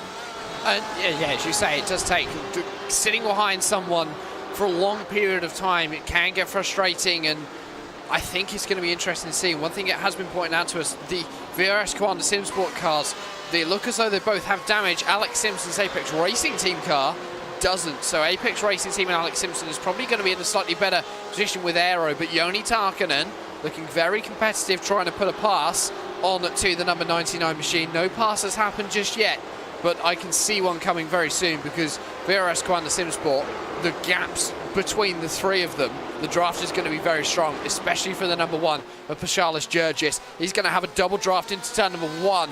The 18 looking into the Variante Alta, not a place you want to be putting a move up the inside with an hour and 40 minutes left. Not really the place, but you know, when it comes to later on in the race, then those sorts of moves suddenly do become possible. Here comes that big Coanda BMW, the big boy down the inside. The Ravazza makes contact with the car ahead. His teammate now tries to make a move on him. That's Paschalis Jurgis at the back of this battle, so he might see the two Coanda cars here fight down towards turn one, unless Jurgis is a little bit more patient, but he does have the slight overspeed here down into turn one. Does he commit down the inside there, or does Takkanen decide to defend, or does Takkanen decide to give the position away? He decides to defend at least a little bit, but makes it a little bit easier for Paschalis Jurgis than he would with some other teams, I suspect. So that's Paschalis Jurgis through on his teammate of Joni Takkanen, and it's allowed Alex Simpson in that Apex Racing Team car to get away despite the contact. And Nicholas Laubish in the Pure Racing Team yellow machine has managed to close the gap up just that little bit more. You can see the number 95 Apex Racing Team car as well in the background. Michele Ricci on board as we ride on board with the number 74. That's Nicholas Laubish. He was able to close the gap quite a lot on these guys as they headed across the line. It was around half a second. I can tell you now by just looking, it's not half a second anymore. It's 3/10 of a second, in fact. And over the last two laps, he's caught by about 1.2 seconds a lap. So clearly this scrap going on ahead of him, really playing into PRT's hands. It really is. Let's see if they can make the moves happen in that 4GT. Of course, Pure Racing Team, the only team in this entire field that has gone for those 4GTs. And we've already discussed how it's a bit of a interesting decision for them, because the 4GT, at least in recent times, hasn't really been the strongest of all the GTE cars that you have to select for this particular series. Of course, you do have to select your car for this series in advance, and sometimes without knowing how the balance of performance will become the first race of the season. So that can be a bit of a sketchy one for them. But the thing is, I get their strategy of wanting to go with a car that most of their drivers are comfortable with, because that is the most important thing first and foremost. If the driver feels comfortable, there's going to be less chance of them making mistakes and more chance of them getting the maximum out of the car. But with some of the advantages the likes of the Ferraris and the BMWs have especially, then I still have to question that, because I think you'd rather be very competitive and inside the top 5 rather than just having a comfortable time here in the mid-pack. And each of these GTE machines, especially the Ford, do require a different driving style. They're set up, they have different setup styles, they have different driving styles, they all handle slightly differently, all work slightly differently. The suspension geometry on some of them, especially the Ford, is different to the others. It uses a completely different suspension system, which can throw some drivers off. It's usually prototype drivers who like that Ford GT, and some arguing that it is a prototype. The BMW, a very big car. It requires a lot of effort to get through the corners. The Ferrari, a very slick car. I think the Ferrari is the best all-rounder, the best car to get started with in GTE. The M8, in my personal experience, is a good car to drive, but it has got a couple of quirks on it. The Ford GT very much favours those who know how to handle downforce, the prototype drivers especially. The Porsche, a very big car, lots of torque. It's very aggressive that you need to be with that car. There's very sort of high central gravity as well, the same with the BMW. All of these cars are very different. That's why the drivers need to feel very comfortable with the car they are driving. But of course also the people behind the setups of those cars need to know what they're doing. You put someone who set up a Ferrari with a Ford GT, they won't have a clue. Oh, here comes Coanda 1 inside line for Tamburello. Just a couple of cars in front of the one that we have on board with right now. There's Bashar just locked onto the back of Apex Racing Team. Now perhaps sensing move into Villeneuve chicane, but as we've already discussed, that isn't really a move that you want to be taking this early on, so Bashar Sturgis will just stay in line. And this entire group of cars now, oh, there's the lunge from Pash, and oh, there's contact in the middle of the corner. We'll go 3 wide off of Tosa. That's going to be Apex Racing Team losing out majorly in this one. No fault of their own. Side by side between the two Coanda machines up towards Piratella. Now this is the opportunity for Pure to get themselves involved as well in their yellow car. Nicholas Laubich behind the wheel of the Ford GT trying to file their way through, and that's a bit of a naughty move there from Pash, I have to argue, into Tosa. And I thought the Ford was going to be able to get past the VRS Coanda SimSport car, but it wasn't going to happen. The door was shut. Replay up on your screens now, ladies and gentlemen. We ride on board with Paschalis Jurgis in the number 1. He's going to look to the inside, late on the brakes. Alex Simpson maybe didn't see him coming. The contact once, there was a second bit of contact. Simpson left out high and dry. The number 1 machine, in fact, he stopped at the Variante Alta. Some more drama for VRS Coanda SimSport, and he's broken the one rule you have in racing. Don't hit your teammate. Oh, let's just play this one through, because it's Paschalis Jurgis late on the brakes into Alta, runs straight into the back of his teammate. Minor damage to his teammate, but that's messed up the one car's race majorly here. We'll see it up on screen for you now. You can see he's sizing up his teammate into Variante Alta, which isn't really the best of overtaking opportunities. Light contact to the back of the other Coanda car, hits the tire barriers on that inside as well. Takes an age to try and get that car spun back around, so that was looking good there from Pash with that pass on Apex up through Tosa. It was, I would reassess my position to be marginal rather than his fault in that situation. It was a lunge, yes, but again, it was a close quarters racing moment, I suppose, through the apex of that particular corner that Apex have unfortunately lost out on. But I think from Apex's perspective, they've gotten karma here, because right after that, Paschalis just messes up all of his own accord. Yeah, and I think, I've been saying it all day long, Variante Alta is not a place you want to line up an overtaking move. Paschalis Jurgis obviously deciding that that might be a good idea. Not sure what planet he would have been on to think that it is a good idea.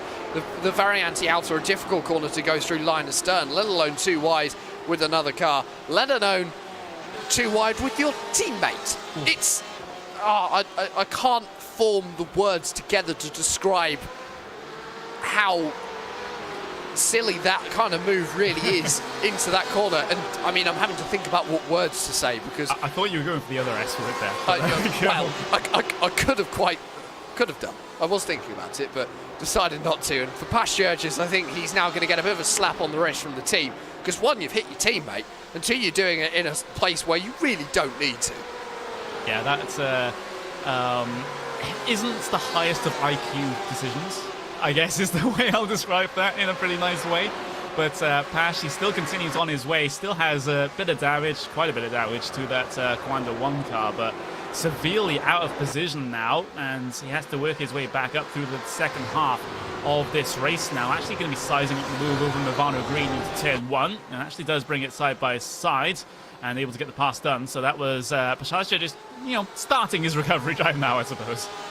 Yeah, he's just slowly making his way back through the field, and I think it's going to be a case of over the next hour and a half or so, that is exactly what he's going to be doing. Still looking at this number 99 machine of Alex Simpson. Behind him is Team Redline Black. We haven't spoken about these guys too much today. Gregor Hutu's still at the wheel, so we haven't seen the second driver in that car just yet. Hutu, a driver, of course, used to downforce machines, GTEs being the form of GT racing where the most downforce is available. That big splitter being introduced a few years ago to the category, along with a couple of other aerodynamic changes, really to make these cars faster. And I can remember being in the Aston Martin pit a few years ago at the FIA-WC where one of the cars got rear-ended. I think it was the By Colles car, hit the 97. And they just brought it into the garage, Connery, and they just pulled the whole rear diffuser out. These rear diffusers are one big unit on these cars, and they can be changed in a minute. That is actually incredible. You know, with something as critical to the downforce of these cars, you would have thought they would, especially endurance racing, be able to change that one out quickly, but no, I thought it would be that quick. So, fantastic little tidbit of information there, Jack, but with this particular situation here on the racetrack and with how iRacing does things, then maybe it'll take a little bit longer to be able to make that one happen. But here comes Gregor Hutu then, outside line, taken in towards Tamburello, and well, that's going to be in the back of the shot there. So Hutu making that outside line work inside the second apex, and that's going to be Alex Simpson pushed all the way wide. But this will continue on because now Core Sim Racing smelling blood in the water after that contact. Looks for an outside move into the Villeneuve chicane. Not going to be able to make one work through there, but a good run can set themselves up for the lunge down in towards Tosa, but they decide against it. Yannick Hiro instead going for a very wide line indeed. Looking for the run off the corner and up the hill, going to be unsuccessful in this instance. Alex Simpson really isn't having a good day, is he? He got caught up in that contact with Pastjerges. A couple of laps later, he's been caught up in contact with Gregor Hutu, and he's dropping even further down the field. He's now back down to 18th position, so he's at risk of potentially dropping outside of the top 20, as we still see this battle going on between Team Redline and Core Sim Racing. This is the orange machine, of course, reflected by an orange paint job on the Core Sim Racing cars. New paint job for this year as they head themselves into Variante Alta. A lot of the teams still taking a lot of curb, and as quite rightly so, Paul Smith is telling me Hutu does have rear damage. Rear damage on that Porsche doesn't really make that much difference unless it is that diffuser, because if the diffuser gets damaged, it's going to really hurt your aerodynamics. A little bit wide into the first part of Ravazza. The second part for Gregor Hutu, though, much better. It does seem to be a bit of diffuser damage there for Gregor Hutu. Not going to help at all. The BMW sitting in the slipstream behind, not going to be close enough. Perhaps into turn one.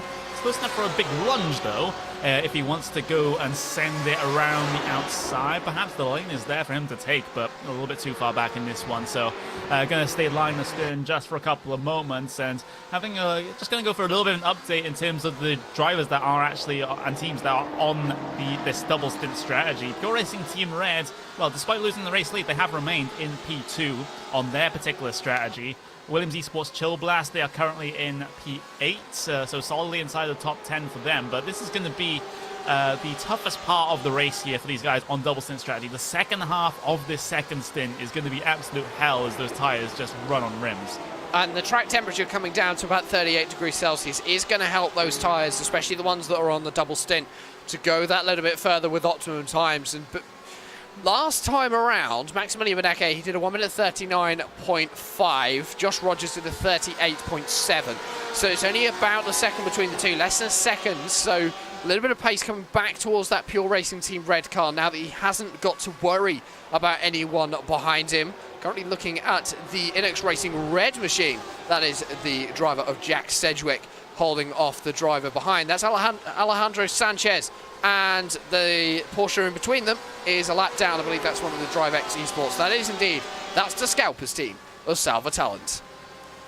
So we're officially past the halfway point in this 3 hours of Imola here in the 2019 VRS GT iRacing World Championship. It's about time that we go and recap the race so far. Here are the top 8 up on your screen for you now. VRS Coanda SimSport, the number 81 car, leading from pretty much the start. They had the moment where they were in P2 thanks to a pit stop strategy call from Pure Racing Team, but they were able to dispose of them in rather rapid fashion. Gap of 11 seconds at the front of the field. Red Bull Racing Esports, though, decent run for them up into P3 right now, and with a comfortable buffer over the Coanda SimSport number 8 car. We've got in P5 Williams Esports Razor. We've got Logitech G Altus Esports down in P6 as well. Vendaval Sim Racing Yellow, after a good qualifying, they still remain inside of the top 8 cars here in P7. And we've got Williams Esports Chill Blast again, another one of those cars that is on the double stint strategy.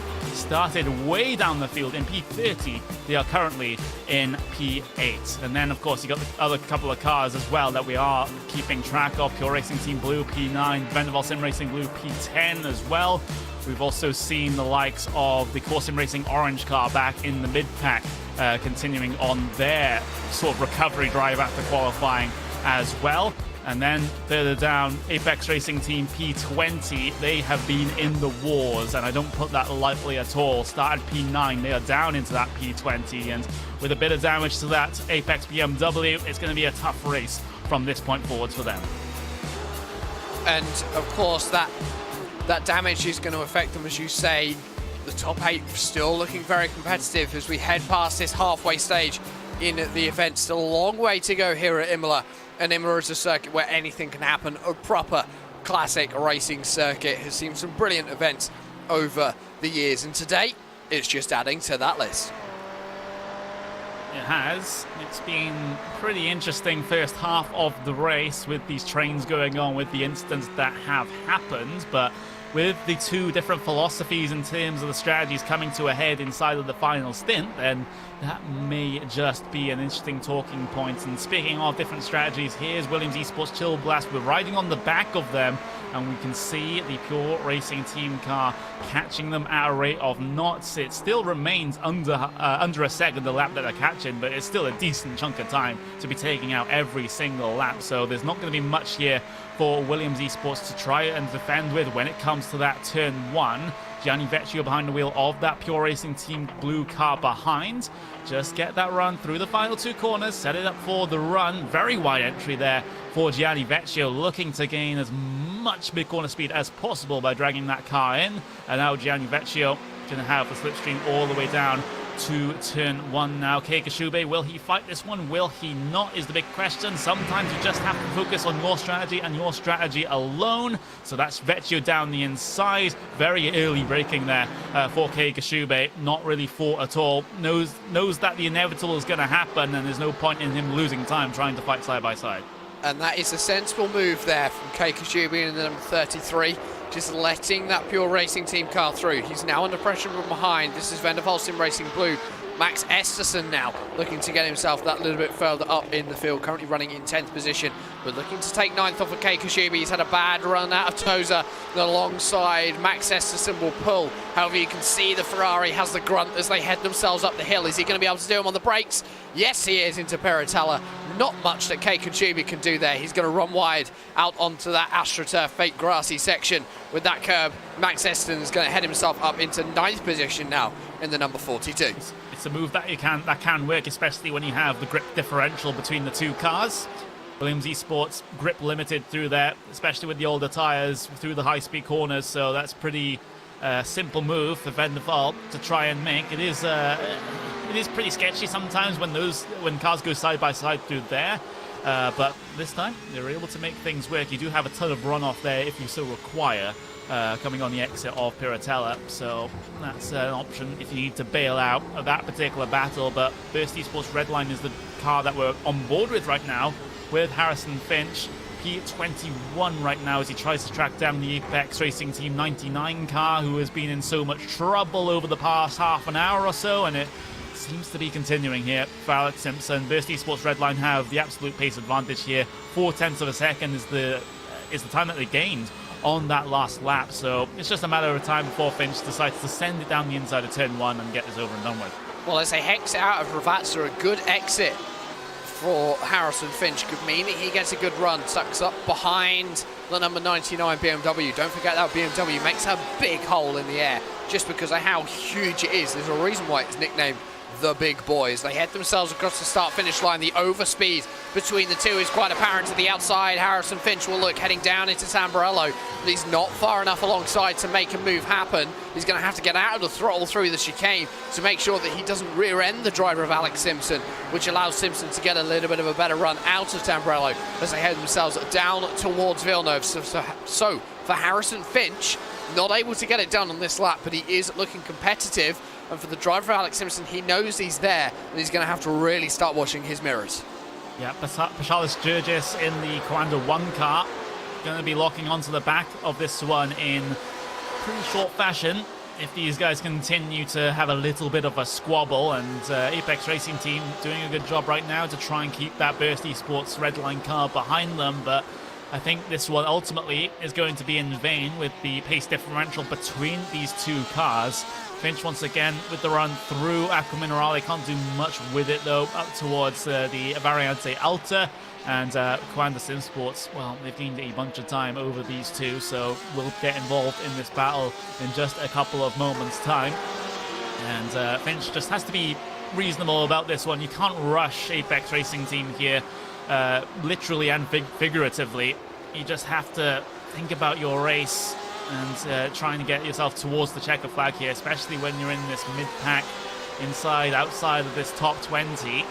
It's still a decent chunk of points gained, and finishing front half of this field in this championship might just be enough race on race to secure yourself a slot for next year's championship. So Burst Esports still have to be careful, but they will finally decide to send it down the inside of Tamburello. Have they overdone it? They have, and that's Apex having to bail out of the corner as well because they had no space to take the corner of their own accord. And now this is the chance for Paschalis Jurgis to pick up all the pieces here. They get two down towards Villeneuve. That is pretty easy there for Pash. I believe there may have been slowdowns for the two cars ahead of him, so that helped Paschalis Jurgis get that move done, but it was very late on that number 99 machine, so it was very late, and actually he's going to say thank you. A bit of a weave, we're riding on board. Harrison Finch went very late. Alex Simpson taking the decision to run that over the gravel, just avoid a collision completely, but you can see they're both not at full racing speed. Past goes Paschalis Jurgis, almost making contact with Harrison Finch actually. That was very close between the two of them. Very, very close indeed. Back to the live pictures though, because Apex are still under threat from Burst Esports Redline and up towards Variante Alta. Of course, no lunges this, at this stage down into here. Over the curbs they go, trying to take as much as possible without having to damage the underfloor of the car, which can happen through those corners. And now Burst Esports Redline, they will have at least one more chance here to try and make this pass happen. And Alex Simpson doing a very good job in terms of trying to defend this one. Did have to bail out of turn one last time thanks to the big lunge that was made by Finch, but both cars managed to survive, albeit with slowdown penalties and losing that position over the Coanda SimSport number 1 car. I don't think it's going to be a big lunge this time here for Burst Esports Redline, but it would be optimistic if they do decide to go for it. They are a little bit more reasonably behaved this time around. Yeah, I think just a little bit too far back for Harrison Finch that time to be able to make a move. And that is allowing Williams N Sports BenQ just to close the gap up slightly over the course of the last lap. Last time around, he was 2 seconds quicker, so a lot of time gained there for Isaac Price. He started 43rd, currently running 23rd, so I think probably one of the biggest movers in the field so far today, Connery. Might even be a little bit further up the field, not quite sure. But 23rd at the moment for Isaac Price, could get a little bit more. We're showing those biggest movers and shakers in your field so far. You can see 10th position, Williams Esports Chill Blast up 20, but that's because they've taken the double stint on this set of tyres. Yes, they have. We do have a close battle between Pure Racing Team Blue and Venderval Sim Racing Blue, though. That's going to be for P8 and P9, and they are both on the same strategy here, so this one might be a little bit more competitive than some of the other battles that we have seen here inside of this second stint. It's 4GT versus Big Boy M8 BMW, and it's Max Eston still behind the wheel, has been in that position since the start of the race, and he's still making a good job of it so far, and trying to work his way around this racing circuit, and able to pretty much lock onto the back here of the Pure Racing Team Blue car, able to just sit in that slipstream to tow him around the racing circuit. It's a great position to be in. You have so many options here when you're in this position, and you can see on the lap time deltas as well, catching 1.5–1/10 of a second a lap. Pretty easy stuff here for Max, and but the thing is, when you are at a pretty slight pace advantage like that, that's when it gets tough to actually make the pass happen. It seems like you need at least 2 or 3 tenths of a second advantage in clean air to be able to make a pass here. Yeah, and I think that is really important. That good run out of Ravazza down into Tamburello will set you up well for a pass. Maybe coming down into Ravazza is another opportunity if you can get a good run out of Variante Alto as we ride on board with Max Esterson, right up behind the number 71. And he may have got a good run actually out of the Variante Alto, but I don't think he's going to be close enough as they head under the bridge and down the hill towards Ravazza. He's going to be close enough to make a move. You really do need to be tucked up behind the car behind to be able to make any move into this section of the course. Possible, but a good run out of here, a long run in the draft, it will help you. And getting these passes done here at Imola, there's not many opportunities, as we keep saying over and over today here in this broadcast. But it's going to be important heading forward. Less than an hour and 20 minutes remaining in this race now. It's all going to be about who can pull off the moves when they matter, because as you head towards those final stages, you want to be the car ahead when you cross the line, not going on to the last lap. And especially if we've got a tight battle for second or third position, being in that position going on to the last lap doesn't mean that you'll be there come the end of it. It doesn't, so you just have to calculate your moves here and there based on your own strategy, based on the context of the entire situation. Max Esterson continuing on his way, trying to work on that gap to the car ahead. Just to have a little bit of an update to the battle just outside the top 20, because they're going side by side right now, are Apex and Burst Esports, and that's Burst able to make their way through. That's one of the Williams Esports cars deciding to capitalize on the opportunity as well. So Williams Esports Benke have gained the position here, same as Burst Esports Redline. Here's the replay of them side by side into Tamburello, a bit of door contact in the middle of the corner, and that's Williams Esports going, thank you, I'll take this position as well. Yes, Isaac Bright making the best of any situation that he is able to come across. This kind of broken up that battle just that little bit, but I think it was always going to happen at some point. So Alex Simpson now losing more positions, and his day goes from bad to worse. And I daren't say it, but he doesn't seem to have a lot of luck. I seem to remember him in the latter stages of the race at Suzuki. He was struggling just a little bit.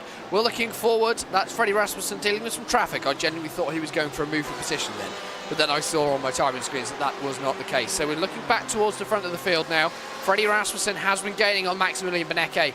The gap is now down to around 2.5 seconds. Yeah, Freddie Rasmussen dealing with a little bit of damage to that car.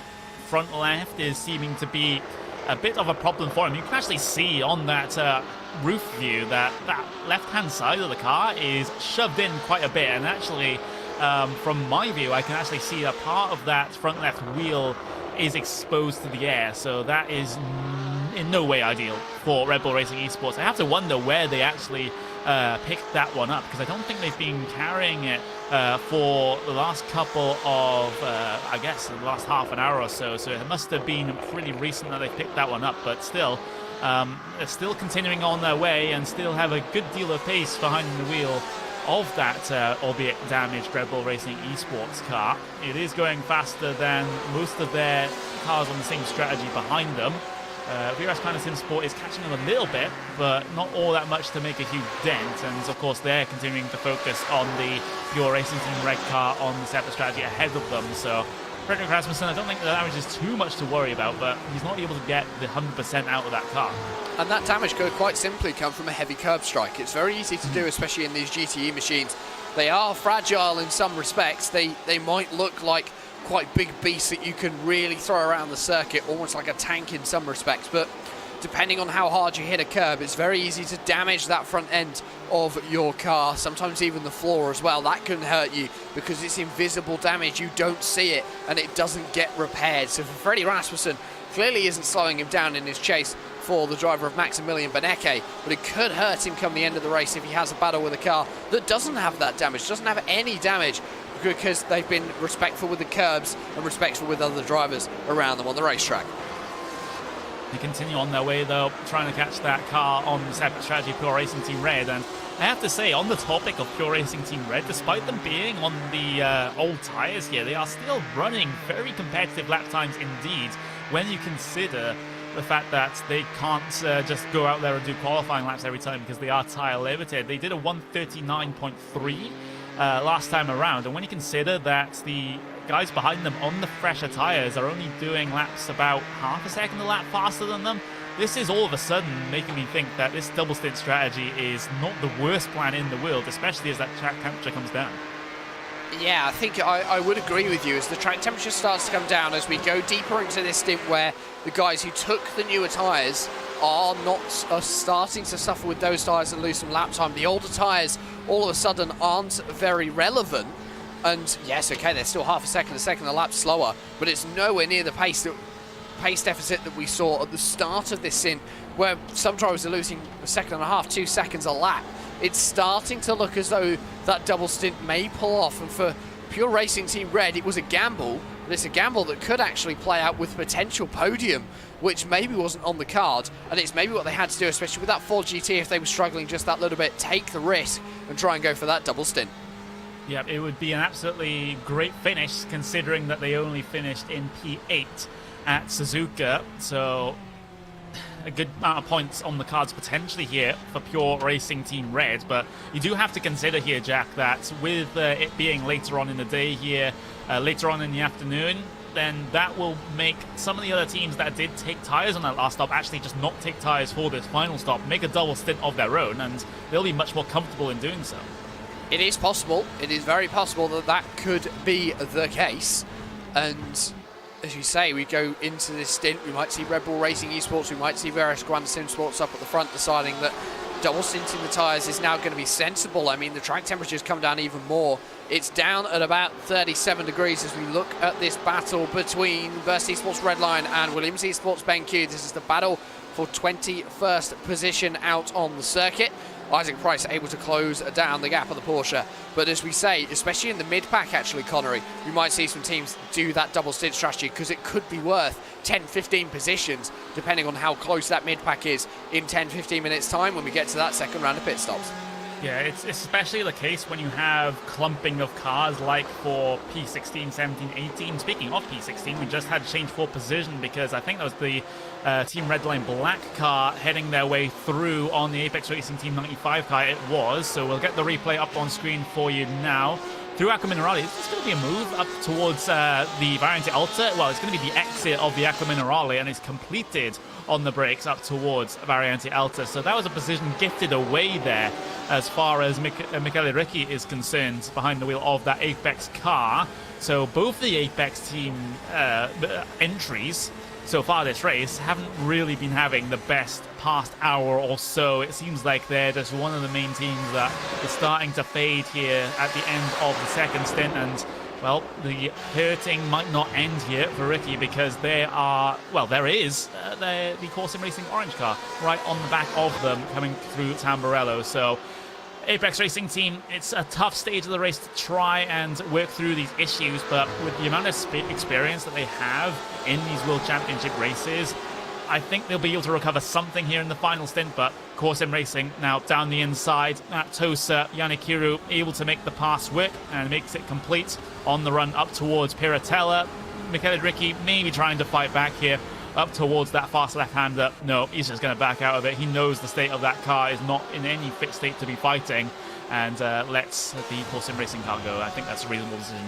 Yeah, I agree. A sensible decision taken there by Michele Ricci as we put our eyes back forward to this battle for second position between Maximilian Benecke and Frederick Rasmussen. Now down to 7/10 of a second. Benecke stuck behind that little bit of traffic just ahead on circuit. This is going to play into Frederick Rasmussen's hands very well as Benecke getting loose out of Toza. He's going to get a bad run on the straight as they head themselves up to Piratella. Freddie Rasmussen is going to need no invitation to put the nose down the inside and force a move. Into Piratella they head. The gap now is down to around 3/4 of a second. Down into the Aqua Minerale they go. No move is going to happen. He's not going to want to try and do it at the Variante Alta. So Ravazza is going to be Freddie Rasmussen's first opportunity to make an overtaking move on Maximilian Benecke. Yeah, this is the opportunity that Red Bull Racing Esports have been working on over the past 15 minutes or so as they've been steadily catching the Pure Racing Team Red car. Once again, like many battles inside of this second stint, it is new tyres versus old, and the new tyres go in the way of Red Bull Racing Esports here. able to lock onto the back of that 4GT. They are dealing with a little bit of traffic here, so this is the stage in the race where that starts to become more of a factor. They have Dream Factory a little bit further down the road by a second or so that might just interfere with things here. But Freddie Rasmussen now going to size up for the move down into turn 1. That 4GT still holding strong in the straight line, but it's through the corners where things are going to matter the most. Rasmussen angles to the inside, and he's able to get that pass complete. You just see he was sort of caught in two minds about going for that move. It was a slow move down the inside, but able to drift that car in and able to complete the pass. I think it was almost as though Freddie Rasmussen had a second thought, but by the time he had that second thought, it was too late. He was committed to the move. You can see he was looking, thinking about it. It was like, oh no, I've got too much overspeed. I've got to go for it. Max Benecke saw the move coming, probably from about a mile back, and decided that it wasn't worth battling. It wasn't worth risking the car. He's got warm tyres. Freddie Rasmussen's on new tyres. Just let him go. Run your own race. It's all about what happens at the end of the 3 hours, not all about what happens at the end of the second hour. This is the important thing about endurance racing, especially when we see these split strategies over a 3-hour event. It makes it so much more interesting. And of course, the 4-hour events that we see, the 6-hour events that we see, need an even number of an odd number of pit stops. They need an even number of stints, so you can double stint 3 tyres, 3 sets of tyres. It's very easy to do. But these 3-hour races really do bring out the best of the strategists in these teams. They do, and Pure Racing Team Red hoping that their strategy is going to net them a good finish here today. When it wasn't initially looking like it would be an improvement over Suzuka with their 7th in qualifying, but their race pace and strategy seems to be there. But I will hold my final thoughts before that checkered flag comes out, because in endurance racing anything can indeed happen. But what is happening right now is VRS Sim Sports number 81 just walking away with things. It seems for P1, 22.3 seconds is the gap. Last time across the line, Joshua Rogers still behind the wheel of that dominant 81 Coanda car. And there's no shortage of talent to put behind that wheel either. We've been, sort of putting all the attention on Joshua Rogers and how well he's done, not just in this series, but in the Porsche Esports Super Cup as well, which is the sprint iRacing World Championship here on the road side of things. You have Martin Kroenke ready to get back behind the wheel, and of course multiple-time champion here in the World Championship Series, at least on the open wheel side of things, is not too shabby when it comes to these GT cars either. So he's going to be the anchor driver for the end of the race. He knows how to just get to the checkered flag. He's had to do it so many times when he's been in race leading positions in the iRacing World Championship, and it's going to be no different here. Yeah, Martin Kroenke, a very capable driver. Of course, the other driver races to that number 81 machine is Riccardo Castelletto, the Frenchman we've already seen out in action this year out at Circuit Spa-Francorchamps and at the Suzuka International Racing Course. Both times won by that team of Riccardo Castelletto and Josh Rogers. So today, could Josh Rogers go 3 for 3 and Martin Kroenke get his first win of 2019 in this series? Of course, he's already been triumphant in the Porsche Esports Super Cup so far this year, but Josh Rogers has been dominating both series. We're looking further back in the field, and we're looking at position number 14. This is between Joni Tarkkanen and Nicholas Laubisch in the Pure Racing Team Yellow. Tarkkanen looking like he's running a little bit of a wider line through Pirantello that time, Connery, but Laubisch looking very racing behind in the 74. Yeah, very aggressive indeed. Both of these cars, both of these teams on the same strategy here, both the exact same stationary time on the pit lane last time they headed their way in, and we're actually coming towards the end of the second stint here. So in about 5 or so minutes time, you'll start to see the first of the final pit stops here in the 3 hours of Imola for the 2019 VRS GT iRacing World Championship. Nicholas Laubisch down in towards those final 2 corners. So crucial to get these ones right if you want to make that move into turn 1. And with how slippery that 4GT is in the air, then this might just be a move happening here for Nicholas Laubisch, especially over the BMW of Joni Tarkkanen that has a little bit of damage to the front end as well. Here comes the move, outside line then, the Pure Racing Team Yellow in towards Tamburelli. It will be attempted to be defended there from Tarkkanen, but the outbreaking move is done by Nicholas Laubisch. Such confidence on that outside line. Yeah, very confident with the car is Nicholas Laubisch, able to get the move done nice and clean through. He will go up to 14th position. And I think that one's going to be important come the end of the race. Actually, we're going to look a little bit further back. We're running on board with the 97 Burst Esports car. As there's contact That is between Williams Esports Ben Q and I believe a car that's Zenith Esports. Sorry, so he isn't laps down. That was a battle for position. Not quite sure what happened here to Zenith Esports. He was side by side with Burst Esports. So obviously got the braking a little bit wrong. Down to the inside will go the Ben Q car. And there's just unfortunate contacts as they head themselves through Tamburello. Yeah, that Zenith Esports car was one of those cars actually on the double stint strategy, so they've been steadily dropping back through the field since the first stops, and it's unfortunate they've got caught up in that one. It wasn't really their fault. It was Isaac Price looking for the opportunistic move as Burst Esports headed their way through on Zenith, trying to follow that car ahead through, and kind of just misjudged things a little bit, spinning that Zenith car onto the gravel on the outside of the corner there, so that'll be positions lost there for Zenith Esports. But finally we'll have the first of our final stoppers here, I suppose, which is a bit of an oxymoron to try and say, but it makes sense in context. Venval Sim Racing Blue, first pitter here in this final pit stop phase. So the pit stops have started as we approach the hour mark here at Imola, and that's going to be important as we head further into the race, because those that pit now might have a shorter pit stop, but they're going to have slightly longer to run on this final stint. Those who can run deep, they're going to have a shorter last pit stop, and I think that's what all these teams will be trying to do. Go as deep as possible into this second stint to make sure that their time on pit lane is minimised and that they're back out onto the racing surface as quickly as possible. They are, and of course we have Pure Racing Team Red still dropping even further back now, so it's only in this last sort of 10 minutes of the stint where they've had to try and defend from cars behind them. So I think the double stint strategy has really worked out in brilliant fashion here for Pure Racing Team Red. It's only going to be a couple of minutes or so before they decide to head their way in for their final stop. I think in this situation they will have to take the tyres here perhaps, looking at the lap times, because I don't think a triple stint would be entirely successful here, but those sorts of things have happened before in this series, so it wouldn't be out of the ordinary, but it would be less possible here. But the track temp is down to 36 degrees Celsius. This will be an interesting strategy call here for Beneke. I think the more likely option is to, of course, take a fresh set of tyres towards the end, but with GTEs and some of their wacky tyre strategies, I wouldn't be surprised if they go for the Hail Mary attempt. Yeah, it's possible. Anything's possible, especially in these GTE cars. It's very unpredictable what the tyres will do. Of course, obviously, the Michelin tyre that they run, I believe this is the Michelin tyre they run in the World Endurance Championship. Of course, obviously now that's being used in the IMSA series as well in the real world.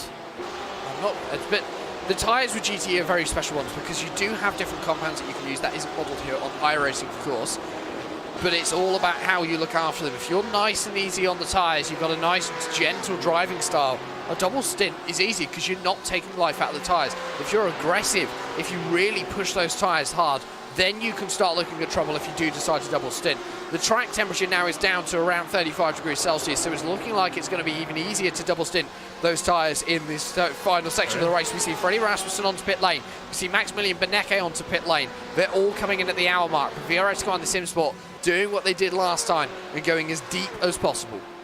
Yeah, we'll have to take a driver change for a lot of these teams heading their way down onto pit lane. Fredrik Rasmussen will have to make way for another driver in this situation. I'm just having a look to see who else is connected to the server. It will be Sebastian Job getting behind the wheel of that Red Bull Racing esports car to finish off the final hour of this race. Niels Koos has brought it in as well for Williams Esports Razor. That just parks in front of frame there. Sebastian Job gets in that Red Bull Racing esports car. There's Venval Sim Racing Yellow. Going to have a driver change as well, as Joshua Anderson has been in that car since the start of the race. They will decide to put the driver of Alex Simonich behind the wheel of that one. Jamie Fluke also in for Apex Racing Team 99, and that's actually him coming off of the pit lane, so he gets behind the wheel of that Apex Racing Team number 99 car. Still long stops here for the rest of your fields. Looks like it's going to be no tyre call for Williams Esports Razor. Same with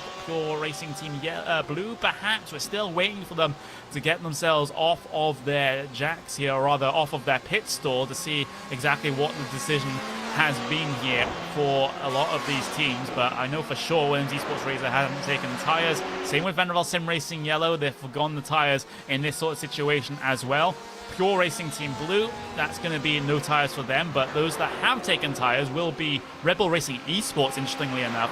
Pure Racing Team Red, I think that one basically their hand was forced in that sort of situation due to being on the double stint a little bit earlier on, not able to successfully triple stint. So as the rest of these pit stops file through, we'll start to get a little bit of a clearer picture of how things are going to turn out for the end of this race. And as we see, that looks as though the Logitech G Altus Esports car is on to pit lane.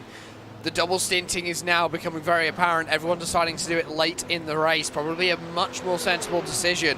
But for those guys who did the double stint early, it means they're now on the new tyres. Everyone else is now on the old tyres, and this is now where they have a chance to make up time, to make up ground on those ahead of them, and really make a dent in some people's races. This is where it now gets exciting. Although the track temperatures come down, it's not going to be as hard on those older tyres. The newer tyres are still going to be far better as we approach the end of this race. Yeah, we're still waiting for a decent amount of cars to head their way down in. We have VRS Sim Sport number 18 come in. We have Logitech G Altus Esports as well. They will take the double stint here in this situation. So still waiting for the leading Coanda car, still waiting for the second place Coanda car, the 81 and the 8, yet to head their way in. There's the race leader heading his way in. Joshua Rogers, what two stints as he had here this early on in the race. He's just basically mastered this entire racetrack, mastered the strengths of the car as well, and now he's going to give way to Martin Kroenke as he gets himself stopped in his box. This will be a comfortable, I would say, tires being taken here for Coanda Sim Sports for the end of the race. They have enough of a buffer to be able to make this one work. Martin Kroenke makes his first appearance in the VRS GT iRacing World Championship. Yeah, the first appearance of 2019 for the German, and he's decided to get himself going. As we see himself finishing off his service, it'd be interesting. He will take tyres, I assume. New driver almost always results in new tyres. That was a rule that was once said by Mr. Le Mans himself, Mr. Tom Christensen, the winner of that great race, a total of 8 times, and he is indeed taking tyres for Martin Kroenke. A very sensible decision, I do believe. The number 8 of Mac Backham, though, he's already been in that car for this stint in the Connery, so he could get away with not taking the tyres in this stint and maybe go for a bit of an alternate strategy. It's going to be interesting to see who is going to be the big winner off of this one, and that is indeed what happens for Mac Backham. A 31.8 second stop. He's out and away, and that puts him ahead of Martin Kroenke by just a few seconds. It does. That's going to be a change for position for the race lead thanks to a strategy difference in the final set of stops here, but I think with how VRS Sim Sport work, how Mac Backham thinks about things, at least in recent times now, I think if these guys get themselves in a battle at the end of the race, I think it's going to be an easy pass for Martin Kroenke to make work if he gets himself in position. Fresher tyres, team orders might just come into effect. Even though how much Coanda tell us that they don't have team orders, I think the reasonable option for both cars would be to let that number 81 car through and to take the race win. But I could very much be wrong. In this situation. So we still have an unknown for the race lead here, but with a 3-second gap that Mac Backham has over his teammate here, it's going to be a struggle, and it would be a drive of the century, or, well, not the century, of course. Sim racing hasn't been around for that long. It would really be the drive of a decade here if we're talking about iRacing terms for VRS Sim Sport number 8 car to stay ahead of their teammate, but I simply think it's not going to happen. I'm not sure. Mac Backham, a very quick and capable driver. Martin Kroenke, the same.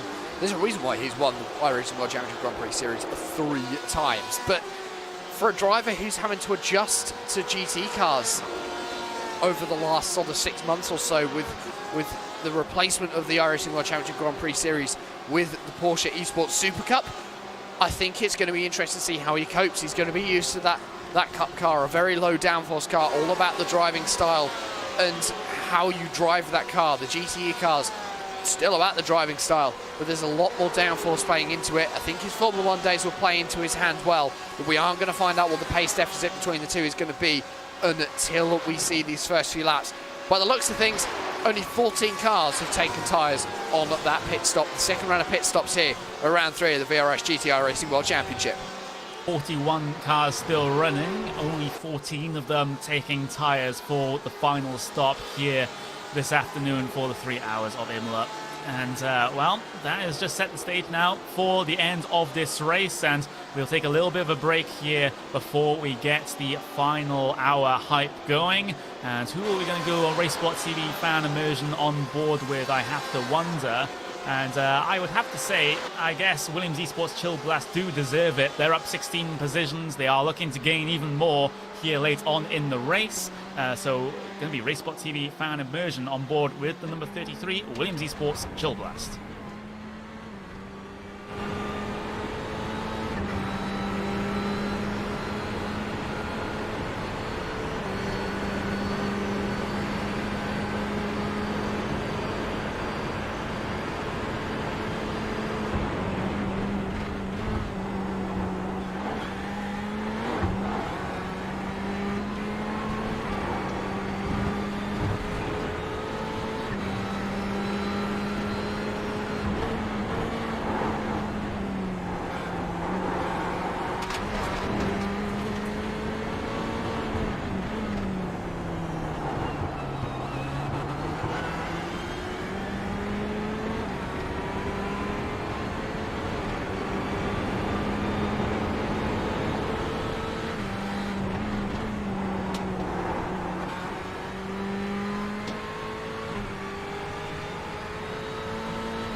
Well, we are inside the final 50 minutes here of the 3 hours of Imola here for the 2019 VRS GT iRacing World Championship. It has been an interesting race in terms of the strategies here today. A couple of teams going for the double stint early on and trying to make up positions that way, and the rest of them going for the double stint late on in the race. So two different clashes in styles here, but which one will work out the best? Well, we do have a battle for the race lead going to happen in just a couple of laps' time, I suspect, with the two VRS Quanta SimSport cars being very, very close indeed. But that 81 car, the car second in line, is going to be the car with the fresher tires chasing your race leaders down. Further back, we have other storylines as well. Williams Esports Razor up into P3 as it stands with Logitech G Altus Esports. A very respectable P4 for them, but can they hold on, especially when Red Bull Racing Esports behind them are on the fresher tyres and, as I speak, have completed the pass over Vendaval Sim Racing Yellow. So Sebastian Job really wheeling that car around for the final 50 minutes of this event. He's going to be the biggest mover, I think, inside of this final hour, but Jack. Yeah, and I think for Sebastian Job, he's getting in that car 2 hours down with just 50 minutes to go now in this event. He's going to want to try and get as many positions as humanly possible. Of course, just over 10 seconds to that Logitech G Altus Esports car ahead, but it's that we've seen that gap already come down in the form of Maximilian Benecke when he fell back through the field in that first stint. It's not impossible for Sebastian Job. He does have a bit of a mountain to climb to be able to get himself up there, but if he can, he's got a good shot at the podium today. Very good shot indeed, and well, let's just see in the next about 45 minutes if that will happen.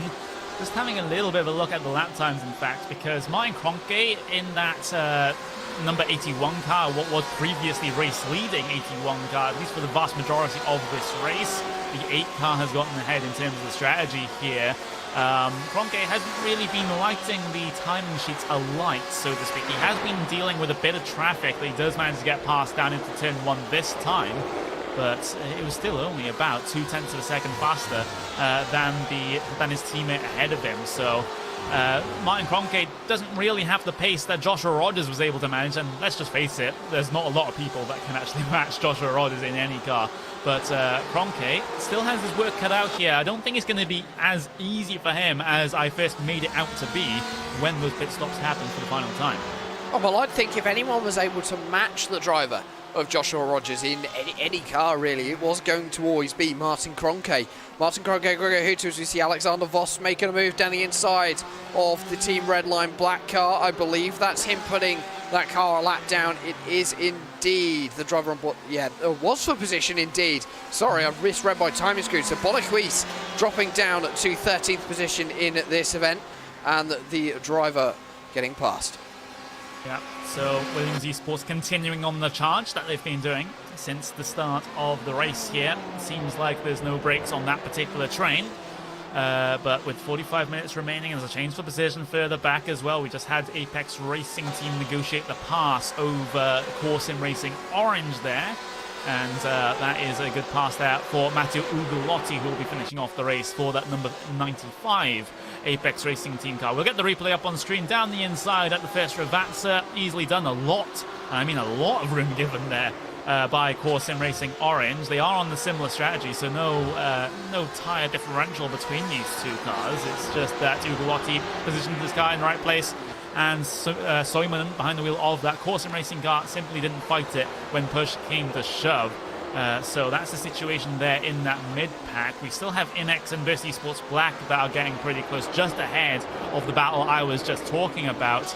Simiki Binex Racing Reds, they pulled away over that last lap by a couple of tenths of a second, but Kazuki Umeshima in that Versi Sports Black car still keeping himself in contention here in terms of the slipstream. Matteo Ugolotti, of course, obviously the driver who started that 95 machine, handed it over to Michele Ricci in the second stint, has got back behind the wheel to finish off this race. Of course, Michele Constantini getting his first run last time out. They're obviously deciding that they're going to actually alternate the driving crews between Michele Ricci and Michele Constantini in that number 95, depending on which round they're going to be at. And I think that's a sensible decision. Looking forward in the field, this is the battle for 6th position. Alex Simonik in the Vendaval Sim Racing yellow car, Maximilian Venig in the Pure Racing Team red car. I believe the 72 car is on new tyres. They are indeed. I believe that the Vendaval Sim Racing yellow car are on old tyres. They're going for the double stint, so expect Maximilian Venig to get past pretty easily actually on those new tyres, that fresher rubber. Yeah, really going to be working in his favour there, so this will have to be a pretty great defence for Simonic to try and hold on to position here with the lap time deficit that he has right now. Pure Racing Team, they gained about a second on that last lap alone, so Venig gonna, hopefully for him at least, for him and his team, gonna have a pretty easy pass over the BMW ahead of him, but have been wrong before, especially at this racetrack where it's pretty easy to try and defend moves down into turn 1 if you get the good launch off of the final corner, but that simply hasn't happened here for Vendaval. This will be a draft pass here for Maximilian Wernig. Driver's left-hand side of the pit straight, no problems at all so far, and he's able to complete the move even before the brakes come into effect for turn 1, so that's an easy pass done there for Pure Racing Team Red. They get themselves up into P6, and there are still yet more cars down the road they can potentially have a bit of a shot at that are on the double stint here for the final lap, for the final stint of the race. Alex Williams Esports Razor, Logitech G Altus Esports ahead of them, going to be dropping back towards them. So this isn't the race over just yet here for Pure.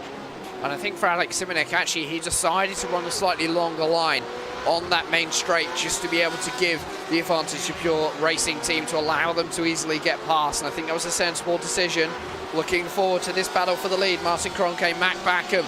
The gap has closed up to less than a second. Last time around, pretty much similar on lap times, but it has been closing down. I think for Martin Kroenke, it's a matter of time before we start to see moves being made.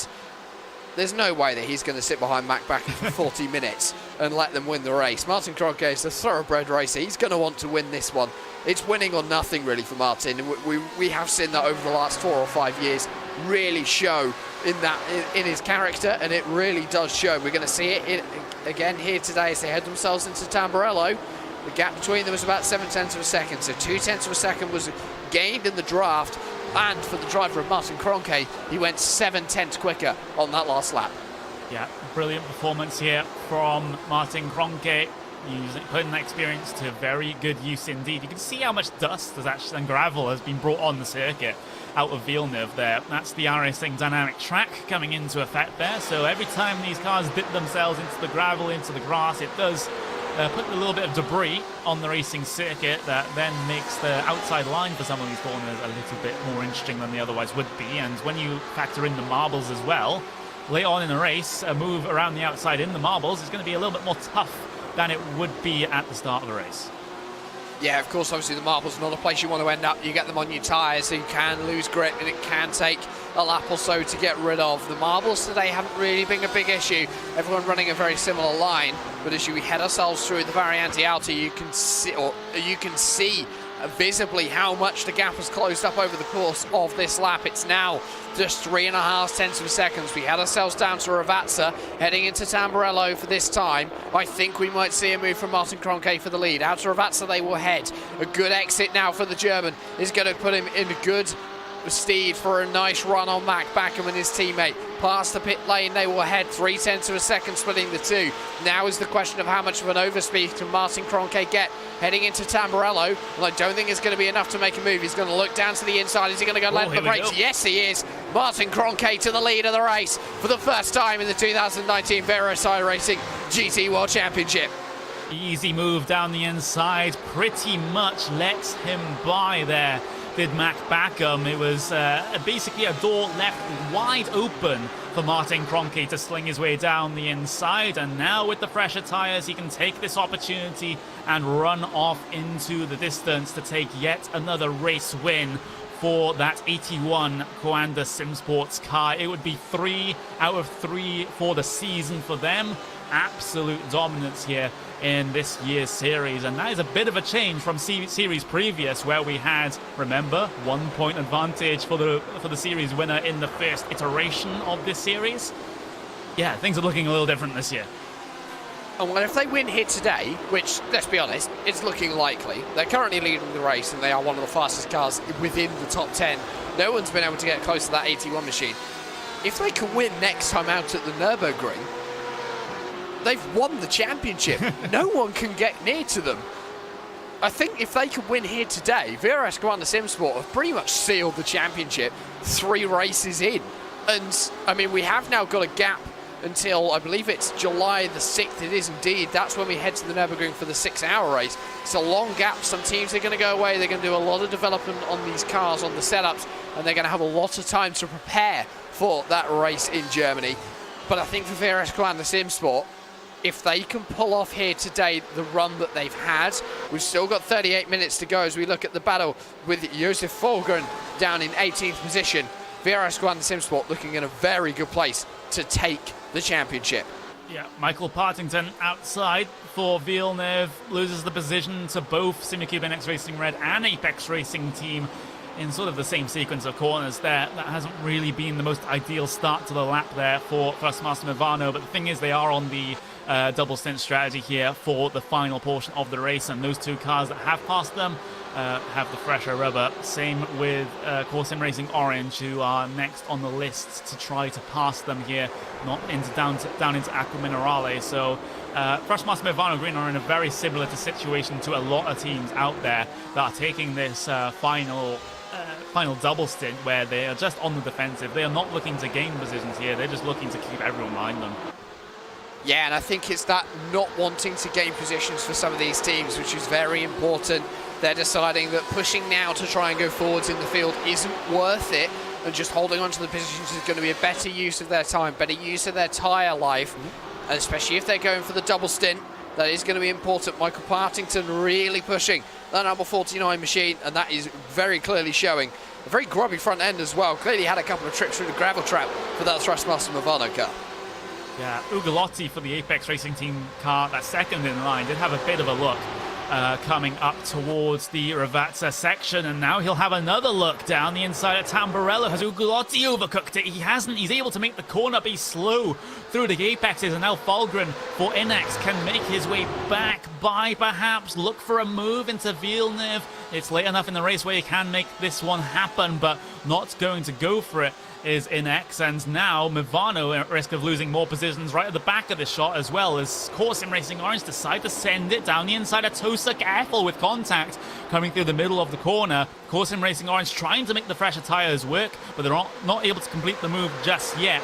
Do they lunge down the inside at Piratella is the big issue? No, they won't, so they'll bide their time for now and look for an opportunity elsewhere. Yeah, and it's going to be that very important opportunity that, of course, in racing will need, and Kumo Soinen looking into Aqua Minerale, but this section of the course you really do need to be line astern. There's not much opportunity to be able to make a move. Core Sim Racing had a tough start to the year, but they've come back and they're looking strong as we head into the second half of the season. Through the Variante Alta, really riding those curves in that BMW M8 GTE, and looking ahead, I don't think he's going to be able to make a move into Ravazza, but I think he's close enough to attempt a move into Tamburello. Looks like he is. Let's see what happens when it comes to that traction zone in particular out of the final corner. I mean, he just needs to keep himself close enough, and he can size up for the move into turn one. I think it'll be a little bit easier for him this time than it has been on previous occasions. Still pretty far way back, but thanks to the pressure rubber, you can be a little bit later on the brakes, can take the corner a little bit tighter, but actually won't decide to go for it this time. So Soimanen being very passive here in the final stint of the race. I do have to question that a little bit, but you know, it's some different philosophies that teams and drivers take to these sorts of races. Some of them tend to be a little bit more conservative, make sure they can get to the end of the race, and some just decide to go balls to the wall and try to go for every pass that shows up on their radar. And sometimes the balls to the wall strategy, it does work, and it can be very rewarding, but sometimes it doesn't, and it can end you in trouble, and you start to hit issues, you start to have problems, you can end up in a wall, a gravel trap. It's all very possible, maybe in another car if you really do balls it up. But I think for Core Sim Racing, they're going I don't think they're going balls to the wall, because I think otherwise you would have seen a move made by now. I wonder whether they're just sitting there assessing the situation. I mean, they're currently standing in 21st position. Of course, moving them up into 20th would be a few more points, but it's a case of do they need it for the championship? Not quite sure at this stage. Kumo Suonen looking very, very comfortable there in 21st position. Yeah, still comfortable. Core, though, still looking for the position as we'll cut to a battle involving one of the Pure Racing Team cars here versus the MSI Esports machine. This is the battle for P10 out there on track. Alejandro Sanchez looking to try to defend here from that Pure Racing Team yellow car. Both these cars having taken the double stints on the last stop, so both equal in terms of the strategy here, you would have thought. Meanwhile, there's a little bit of news on your race leaders here, because Backham actually hasn't dropped all that far back off the race-leading VRS Coanda SimSport car, and currently they're embroiled in a little bit of traffic here, which has been slowing them down over the past couple of laps or so. It seems to be a bit of a struggle for them to negotiate all this traffic, but the thing is, with the amount of buffer that they have all the way back to P3, on the order of about 10 or 11 seconds right now, I think they can afford to take their time here with the traffic instead of having to rush with the blue flags. Sorry. Yeah, I definitely do agree. I think for Mac Backham and for Martin Kroenke, Kroenke's managed to get back in front, so he's probably not pushing that car as hard, just wanting to deal with the traffic, make sure that he gets through safely. Of course, obviously 10 seconds for those guys back to Williams Esports Razor and Niels Koch, but Niels Koch has got to deal with exactly the same thing. All of them are in a very traffic-heavy section of the course, and there's a lot of cars around them. They can't go battling for positions when they're trying to get through.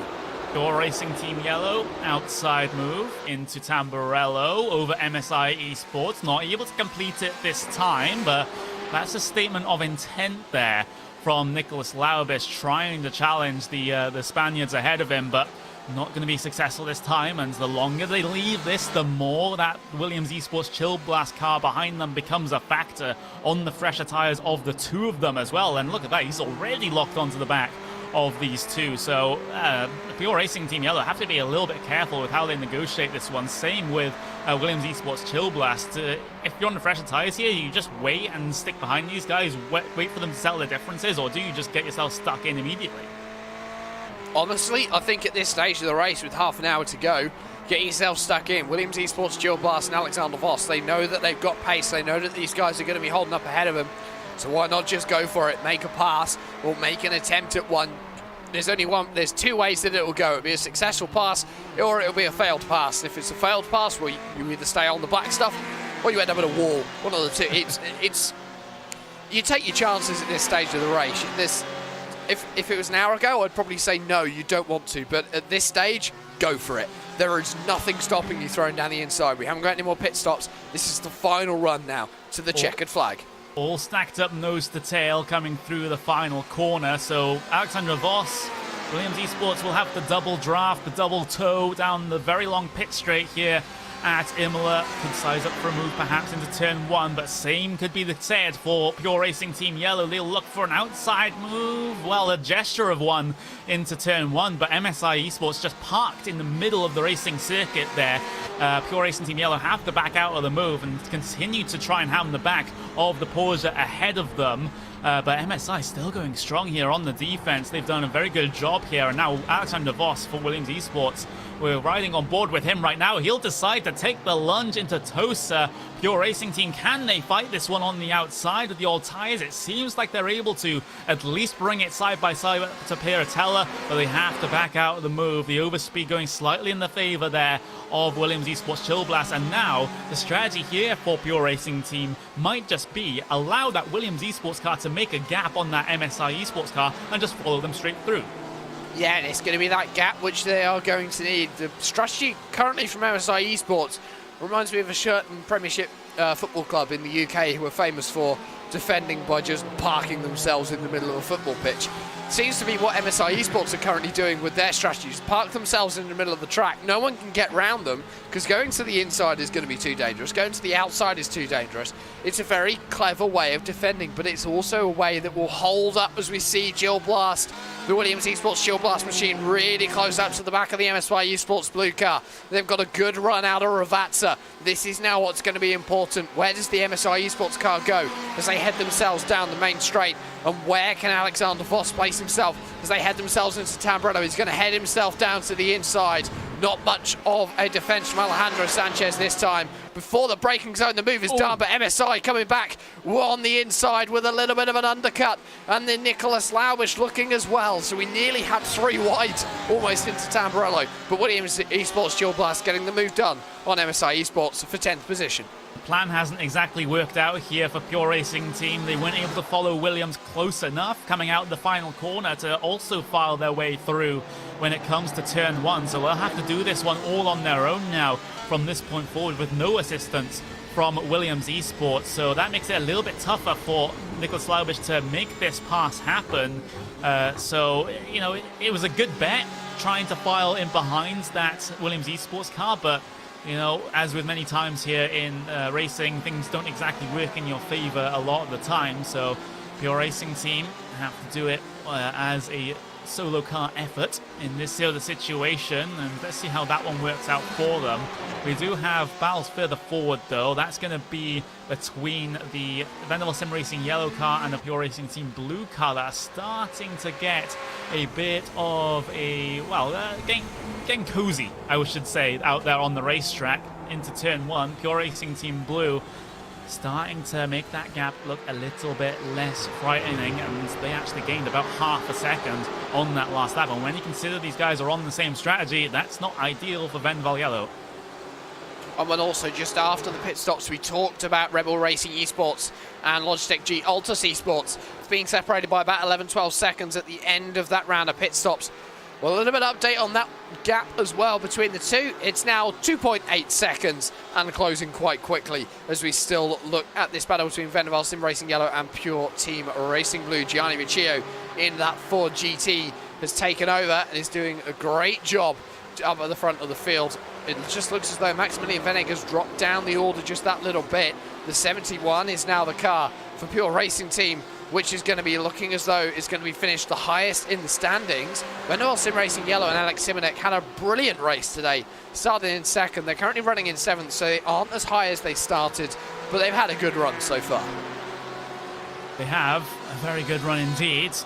Could be said for multiple teams out there that did start towards the back of the field. Williams Esports Chill Blast, Team Redline Black, DriveX Esports Scalpers as well in that number 55 car. I haven't really talked all that much about them, but they've been quietly making the positions in this race here. But with this battle up on screen, Gianni Vecchio, Pure Racing Team Blue, in the position now to go for a lunge over Vanderbilt Sim Racing Yellow. Here comes Vecchio then, inside line, wide line being taken there by Alex Simonek, giving him a ton of space on the inside and just refuses to fight it. Yeah, and I think there is that sort of refusal to fight it at the moment from some of these drivers, just thinking, look, let's just get the car to the end of the race. It's been a long race so far, still half an hour to go. Anything could happen as we look back towards the MSI Esports Blue and Pure Racing Team Yellow fight as they head themselves down into Tamburello. Nicholas Laubish looking though he's had to drop back behind the Porsche. Anything can happen as they head themselves into turn one. He looks at the outside. I don't think he's going to be far enough alongside. He isn't. So Alejandro Sanchez holding on to the position. This is a very different strategy as to what we just saw with the Vanderbilt Sim Racing Yellow. These guys are definitely going balls to the wall. Vanderbilt Sim Racing Yellow are definitely going for a more conservative strategy, getting themselves to the end of the race. MSI still parked on the front of that 4GT. No lunge this time into Tosa for Laubish, so takes the normal line coming up the hill through that hairpin. So I think it's only a matter of time before Laubish actually just goes for a daring move here. He's been stuck behind MSI for quite a couple of laps, and that's where the frustration starts to build. That's where you think, okay, I'm running out of time, maybe running out of laps, and I need to make this move sooner rather than later. Laubish always completely messed up that second portion of Acro Minerale there.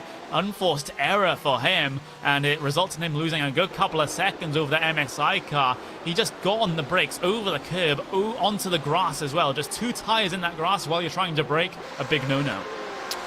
And I think for Nicholas Laubish, maybe the pressure just getting to his head that little bit too much. He wants to make that move past. He's all worked up. The adrenaline is pumping, and it's very easy to make a mistake at that point because there's not much that you're thinking about on the slightest lapse in concentration, and all of a sudden you're back down the order. Currently looking at the battle for 21st position out on circuit between Thrustmaster, Movado Racing Green and Apex Racing Team, the number 99 machine.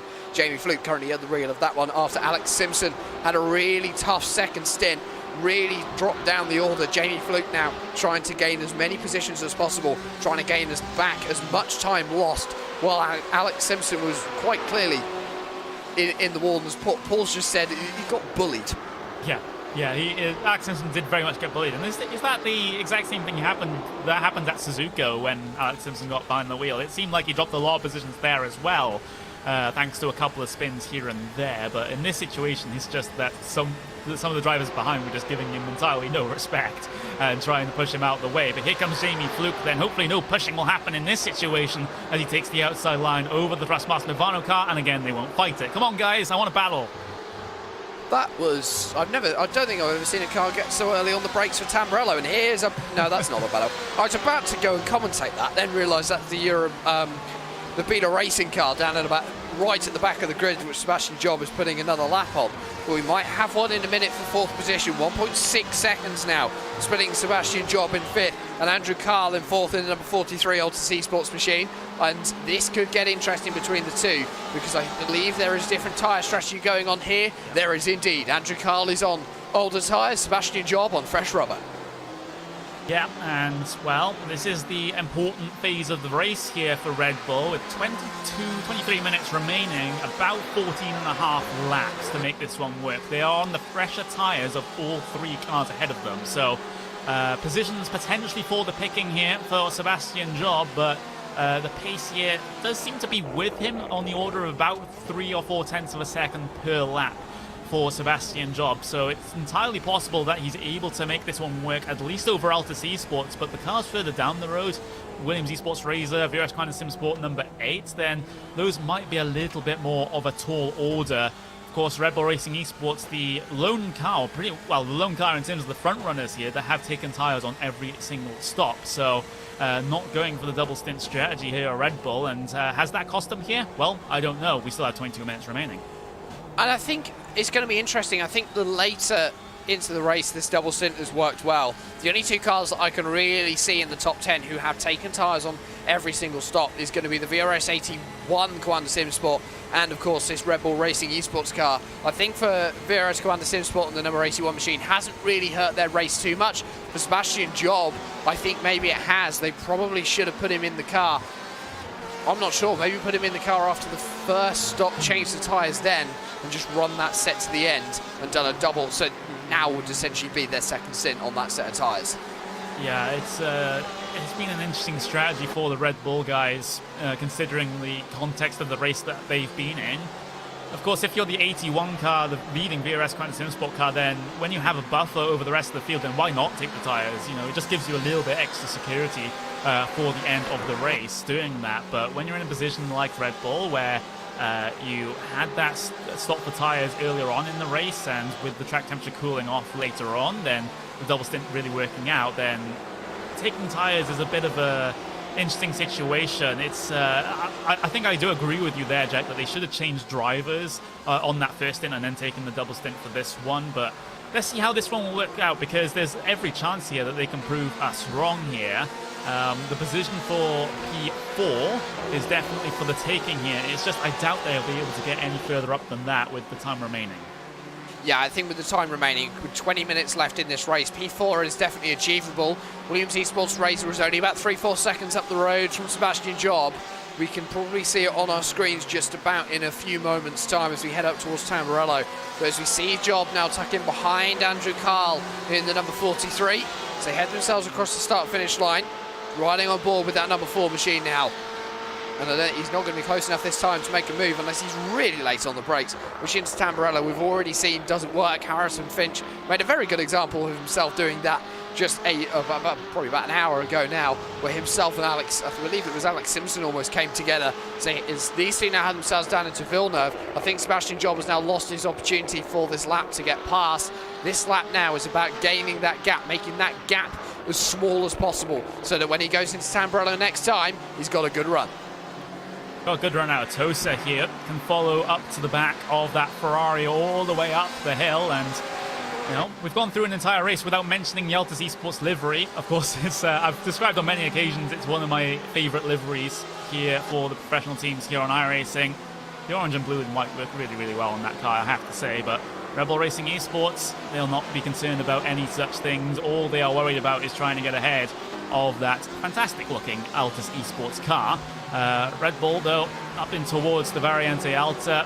Not going to be a move this time, but it's just a setup for the move now into turn 1. Of course, we've seen moves happen coming through the final 2 corners as well previously, so that could be an opportunity if they leave this one a little bit late. But Again, it's going to be run through these final 2 corners. Sebastian Job going to be setting up the move here. That Ferrari is going to be very strong in a straight line, so this might be quite tough here for Sebastian Job, but he has a very good run indeed coming out of the final corner, able to get that traction down in that BMW thanks to the fresher rubber, and now he can chase that Ferrari all the way down the pit straight. But look at how that Altus Esports car can just stay ahead all the way down the pit straight, even with the worst traction out of the final corner. That Ferrari just has a ton of top speed to it, and now Sebastian Job, he can't make the move into Tamburello despite having the slipstream and the better run out of the final corner. I have a feeling the SimRC.de Porsche that's just ahead of these guys may have been helping Andrew Carl just a little bit then as they headed themselves down into Tamburello corner. But I think, for, as you say, the Ferrari, a very capable car in a straight line. Of course, these GTEs, they aren't BOP'd to be... Oh yeah, we can't go through a broadcast without mentioning BOP. They aren't BOP'd to be all the same through the corners. They all have strengths and weaknesses. They're BOP'd to be about the same on lap time. So you'll see the Ferrari is very quick through the corner, quick down the straight, whereas maybe something like the BMW, a little bit quicker through the corners, got a little bit more pace through the corners. But we know this Ferrari's strong on the straights. We know that it's very good, and for Andrew Carl, he's using it to his best advantage. And I think, again, when they get onto this main straight, the SimRC.de car is going to be a massive help, because it's not only going to give Andrew Carl a draft, but it's going to give Sebastian Job the double draft. Yeah, there we go. Altus Esports flashing the lights to the car ahead. Universal driver signal of you might want to get out of the way in a couple of moments time as we try to make our way through on you. Out of the final corner once again, Andrew Carl gonna sling himself by driver's right hand side on the lap traffic, so not able to utilize the maximum draft that lap car could give him. And now Sebastian Job, the BMW, the engine power still isn't there. It's a big boy car, yes, but it's not exactly strong when it comes to the end of the straights here. And, you know, it doesn't matter how much time Sebastian Job gains here in the corners. If he can't complete the move where it matters the most, then, you know, he's just trapped. And with 16 minutes left on the clock, he's very slowly ticking down. The time is running out for Sebastian Job. And while you say 16 minutes might be a long period of time, yes it is. It's only about 10 laps round here, so the opportunities are very slowly going away for Sebastian Job. While this is all happening, it's putting Niels Korsch in a better position to hold on to that third place for Williams Esports and the Razor team now for that car. Sebastian Job, he's looking into Piratella, down towards Aqua Minerale they go. This is not somewhere where it's sensible to put your nose up the inside and force open a gap. Maybe if Freddie Rasmussen was at the wheel, we might have seen a move into there. And the same with the Variante Alta. But he's looking at Sebastian Job. He's going to be letting Andrew Carl know that he's there, filling the mirrors of that Ferrari 488 GTE. Out to the Variante Alta they go, down towards Ravazza. Job closing. He is, but the factor that he's going to be concerned about here is that front end damage as well. So if he wasn't down in the straight line speed compared to the Ferrari already by being in a BMW, then the front end damage is just going to make things worse for him. He's going to be down a couple of kilometers an hour, I suspect, at the end of the straight compared to what he's usually able to do. He is closer than he has been on the last couple of times here on the run down towards turn 1, but again, he can't get himself in position. He basically needs to plant that BMW right under the diffuser of that Ferrari coming through the final corner if he's going to have any chance at completing a move down into the first chicane. Yeah, I think that is, I would agree. He's really got to get onto the back of the Logitech G-Altus Esports machine coming out of Ravazza to be able to even be a chance to make a move into Tamburello. You can see how much he's struggling. Job is really pushing that car. It's showing by how wide he's running out of Villeneuve, really kicking up some dust in the gravel. You've got to be careful there as well, because you can very easily get an off-track penalty there. Probably not a slowdown, more a 1x as we look back from the Logitech Altus Esports car. We can actually see how much damage has been picked up on that number 4 Red Bull Racing Esports machine, and the yellow pen is back out again on screen. And the splitter is actually not in the right shape as it should be.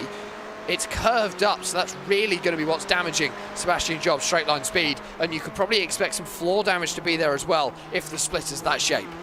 Getting very close through Variante Alta, but as I said on that last lap, he needs to be basically touching the rear bumper of that Ferrari through the final corner if he's going to go for an outbraking move into turn 1. That's going to be the big issue for him.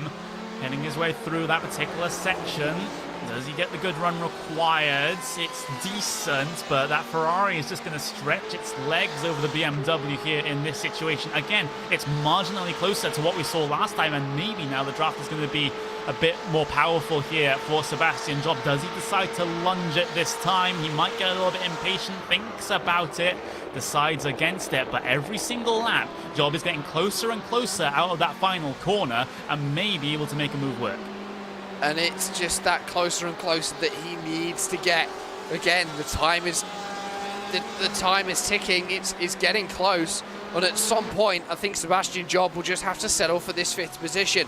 A podium, I'd say, is now out. Oh, here we go. He's done it. Down to the inside. Into Tosa he goes. A little bit late on the brakes, I think, for Andrew Carl. Maybe succumbing to the pressure of having the driver behind him. Replay up on your screens now, ladies and gentlemen. As we head ourselves through Villeneuve, we can see what happened. Wide goes Andrew Carl. And was he late on the brakes? Yeah, he left it open. He missed the apex. A very costly mistake for Carl. It's cost him a position. The big issue here, though, for Red Bull is that now they don't have a draft, and now that Ferrari is going to be even faster in the straight line than it was when trying to get than it was when it was trying to defend. Excuse me. So when it comes to these final couple of corners and this next main straight, then we'll get to see what the real differences are between these two cars. Of course, Altus Esports not going to be as fast in the corners due to their older tires, but when it comes to that pit straight, they're going to be at an advantage. But this might be one of the only times they'll have to try and get themselves past, because now that Red Bull Racing Esports car has the clear air through the corners, it'll be a little bit more prevalent coming through there as well. So Andrew Carl still a long way back here. I think this might just be it for this particular battle. Late on the brakes perhaps for Andrew Carl to try and make this one happen. Does go pretty late, not able to sling one down the inside. Carl, he just needs to keep himself in contention here, but the thing is, I don't think he has the pace through the corners. And even we can see the lap gaps over the last few laps between Sebastian Job and Niels Koch in 3rd position. Even though he's been in that battle with Andrew Carl, he's still been a couple of tenths quicker. That last lap, 5 tenths. 11 minutes remaining in this race, and there isn't much of a gap between the two, only about 2-3 seconds. It is possible that we could see Red Bull Racing Esports on the podium today here at Imola. Thing is, if it's as tough for Red Bull Racing Esports to try and get past Williams Esports Razor as it has been for them to get past Altus Esports, I'm still not counting Altus Esports out of this battle at all, because these guys will then be brought back into their clutches and they can just perhaps sneak one through if they get into a little bit of an altercation. So still many things to consider coming into the final 7 laps of the 3 hours of Imola here in the 2019 VRS GT iRacing World Championship. There is your race leader, Martin Kroenke. VRS Commander SimSport number 81 has been dominant since the start of the race. 5.7 second gap to their teammate of VRS Commander SimSport number 8. And this is just one of the most ideal races here for VRS Commander SimSport. I can't put it any other way. It will be the second 1-2 in this series for them, and it will be back-to-back 1-2s if they're able to get to the checkered flag. And that is important for VRS Commander SimSport going forward in the championship, showing that they're strong not only with the 81 machine but also with the number 8 machine into the second half of the championship. And of course, as I said earlier, there is quite a big gap now until the 4th round. It's not until the 6th of July we'll see these guys back out in action. 4 hours at the Nürburgring on the Grand Prix circuit, not using the Nordschleife in this series, we're using the Grand Prix circuit. But that in itself is going to be an interesting race, and a possibility that the number 81 team, VRS Commander SimSport, if they come away today with a win, they can go into the next round at Nürburgring knowing that if they win that round, they have won the championship. No one can touch them at that point. Yeah. There's an absolutely crazy storyline to be considering when, as I've already said, in the first iteration of this championship, we had a 1-point difference at the end of the season between P1 and P2. Last year, we had a 2 points difference between P1 and P2, but it seems like that's not going to be the case here for this year. It has been Commander dominance throughout, and everyone else just looking at themselves thinking, where are we able to find that sort of pace to try and challenge next year? Because this year, it seems to be that it's going to be the Coanda show. coming up towards, well, we are inside the final 10 minutes of this race now. It looks like that this battle for P15 might be on here. VRS SimSport number 18 car looking to defend from one of the Burst Esports cars behind them. That's going to be Burst Esports Redline that have been catching at a rate of knots, half a second, excuse me. That last time by was the margin that they gained, so this might be an early position on the cards for Burst Esports Redline. The flashing of the lights continue. We all know what that means. Get out of the way, I want to come through. That's what Harrison Finch is trying to say to Jorn Jens ahead in the number 18 machines. They head themselves down towards the Aquamurna Rally section of the course. You can see Harrison Finch there in the Porsche just behind. He's got a little bit of damage to the front left-hand side, the driver's side, probably from curb strikes. Of course, the curbs can bite very hard, not only here, but any racetrack you go to. Depending on how hard you hit them, you can see them really abusing those curbs as they head themselves through the very anti-outer. And I think that's where a lot of these guys are picking up damage, especially if they land on that sausage dog curb with any part of the car. You are going to damage it because you're putting over a ton of weight. These cars obviously weigh 1,250 kilograms. About that, you're putting that all down onto a curb. It is going to hurt the car. Replay out for the position or for the pass on P9 by the looks of things. Alexander Voss going to look to the outside of the Vendaval Sim Racing blue machine, and around the outside he will go into Tamburello. A great drive continues to become even more great for Williams Esports Chillblast. Started P30, are up into P9. There's Burst Esports making their way by on the VRS SimSport number 18 car. A position gain through Tamburello once again. It seems like that's the preferred place for everyone to be making moves here today, and that is exemplified by Williams Esports Chillblast, especially where they can just breeze by people coming down into that section. So Burst Esports done a similar thing here over the Kwanzaa 18 car. There's a stack up behind as well. There's Vendaval White's going to be a lap traffic as far as DriveX Esports scalpers are concerned in the back of this shot. But we do have some news towards the front of the field because Red Bull Racing Esports, despite being on the fresher tyres compared to Williams Esports Razor, they're not gaining enough. In fact, they almost matched lap times last time. Yeah, and I think that's going to be interesting to see. Still 2.5 seconds splitting the two, but as you said, Niels Koch and Sebastian Job both matching lap times last time around. They have been dealing with a little bit of traffic over the last few laps as these drivers are looking forward. There's going to be a little bit more traffic for them to deal with. Traffic that Martin Kroenke is currently deal with. We have a replay riding on board with Lucas Jestat in the Biela Racing Team Euronics number 450 Porsche. A little bit too much curb coming through Villeneuve, and that was what I was talking about. It can bite, and it certainly did for the 450. He's ended up in the gravel trap here at Imola. Yep, he has. So late race dramas there for Biela Racing Team Euronics. Not what you'd be wanting inside the final couple of minutes of this race. That is for sure all your hard work going to waste if you lose a couple of positions in that situation. So 4 laps to go. Next time, at least Red Bull Racing Esports head their way across the line, which is the car up on the screen for you now. Continuing on to try and chase that bright green Williams Esports Razor car ahead. But arguably, they're not gaining enough time. Let's see what the lap time difference is across the line this time around. It was a 1:38.771 for Williams, a 1:38.782 for Red Bull Racing Esports. Again, they've matched lap times, and I have to say, I had to come straight out and say it here, Jack. This is disappointing here for Red Bull with the fresher tyres. Yeah, I think it is. It's showing that this double stint strategy clearly hasn't maybe paid off for Red Bull Racing as it has for Red some Bull of the other stops every single time. No, Red Bull did double stint, didn't they? No, they haven't. They haven't. Oh, yeah, sorry, of course they did. did. Both stops. Of course they did. Sorry about that. I'm getting myself mixed up between other cars. But it just shows that now we're this late in the race. It's late on in the day, 5:30 in sim. Track temperature is currently 31 degrees Celsius. It's almost as if those double stinted tyres, all of a sudden, they found some new life in them. And they've got some speed, and it's something which Sebastian Job cannot replicate on those newer tyres. Yeah, so in a way, I think this is sort of a strategy misplay here from Red Bull Racing Esports. We discussed it a little bit earlier on.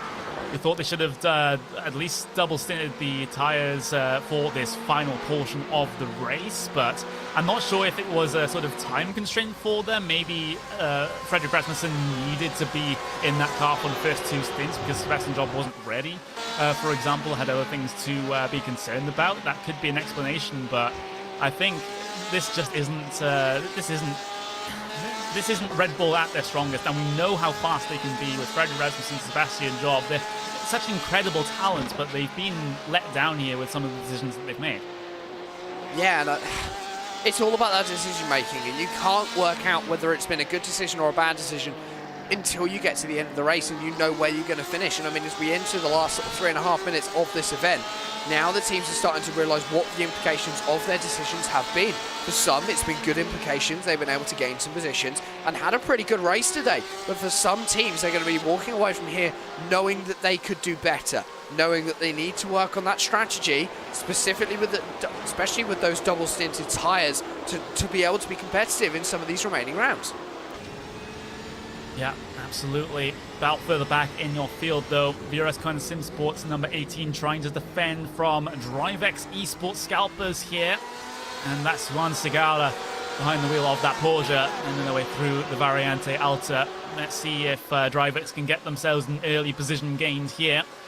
Of course, it's Spanish sim racing at, Spanish sim racing is a huge community, I should say, and they have a wealth of talent of drivers that can get themselves behind the wheels of these cars, but we haven't seen really a Spanish sim racer come to the forefront in terms of these iRacing World Championships. So I have to wonder if it might be just a matter of time before we see someone rise to the top from Iberia. But here comes Juan Segara around the outside here at Tamburello. Not going to be too committed to the move through there. Alternate line being taken, trying to find the run off the corner versus Jorn Jens. And now he'll have an opportunity here into the Villeneuve chicane. Inside line for Segara, but that Coanda car is so strong in the defense here. Cutback move for Segara for DriveX, and now he has the outside line for Tosa. Still up against it here for DriveX Esports. Out into the marbles and the dirt on the outside of the corner, coating the tires, reducing the grip, and now they don't have the run out of the corner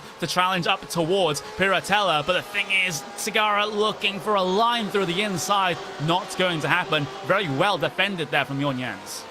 And we may have just seen our first team who have got their fuel strategy wrong and had to make a splash and dash to be able to get to the end. Matteo Ugolotti, Apex Racing team number 95, have made a visit to the pit lane, but they've had a fuel stop of 5.1 seconds, and that's going to be heartbreaking for that team, a team which was having a very solid run today, all of a sudden outside the top 20, maybe pitting a little bit too early or just getting that fuel calculation wrong. We've got a car stopped out of the Aqua Minerale section. It's the number 49, that's Thrustmaster Movano Green.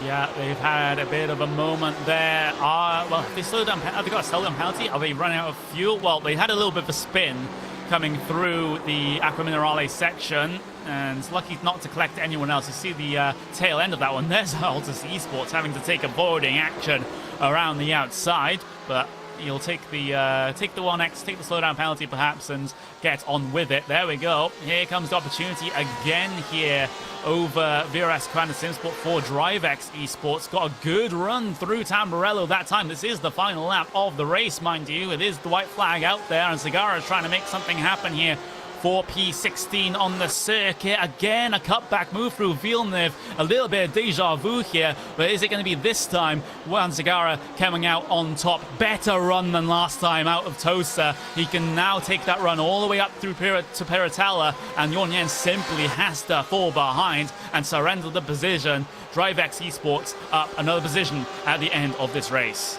And for DriveX Esports, that is what it's going to be all about. That final moment pass, the balls to the wall moment where they really do go for it. Who's behind them? And yes, I've just noticed that the car that's behind him is the number 81. That's Martin Kroenke. Kroenke is on his last lap of the race. The white flag has been shown. If he can get past these two, they won't have to complete another lap. If he can't, they do. Yeah, so it's going to be marginal at the end here, but Martin Kroenke, VRS Coanda Sim Sports number 81, What a dominant performance it has been. Joshua Rogers putting in a ton of effort in those early stints to put this car in the position that it's in right now, looking for a second win on the bounce here third win on the bounce for VRS Coanda Simsport number 81 car. It'll be a second 1-2 for VRS Coanda Simsport as well. Martin Kroenke, Coanda 81, wins again here in the 2019 VRS GT iRacing World Championship. And an absolutely brilliant drive from those guys at VRS Coanda Simsport in the number 81, Josh Rogers and Martin Kroenke, putting in a brilliant show. Mac Backen was able to bring it home in second. Niels Koch held off just as Sebastian Job finished third. Job missing out on the podium, and maybe now regretting that choice to take tyres every single time.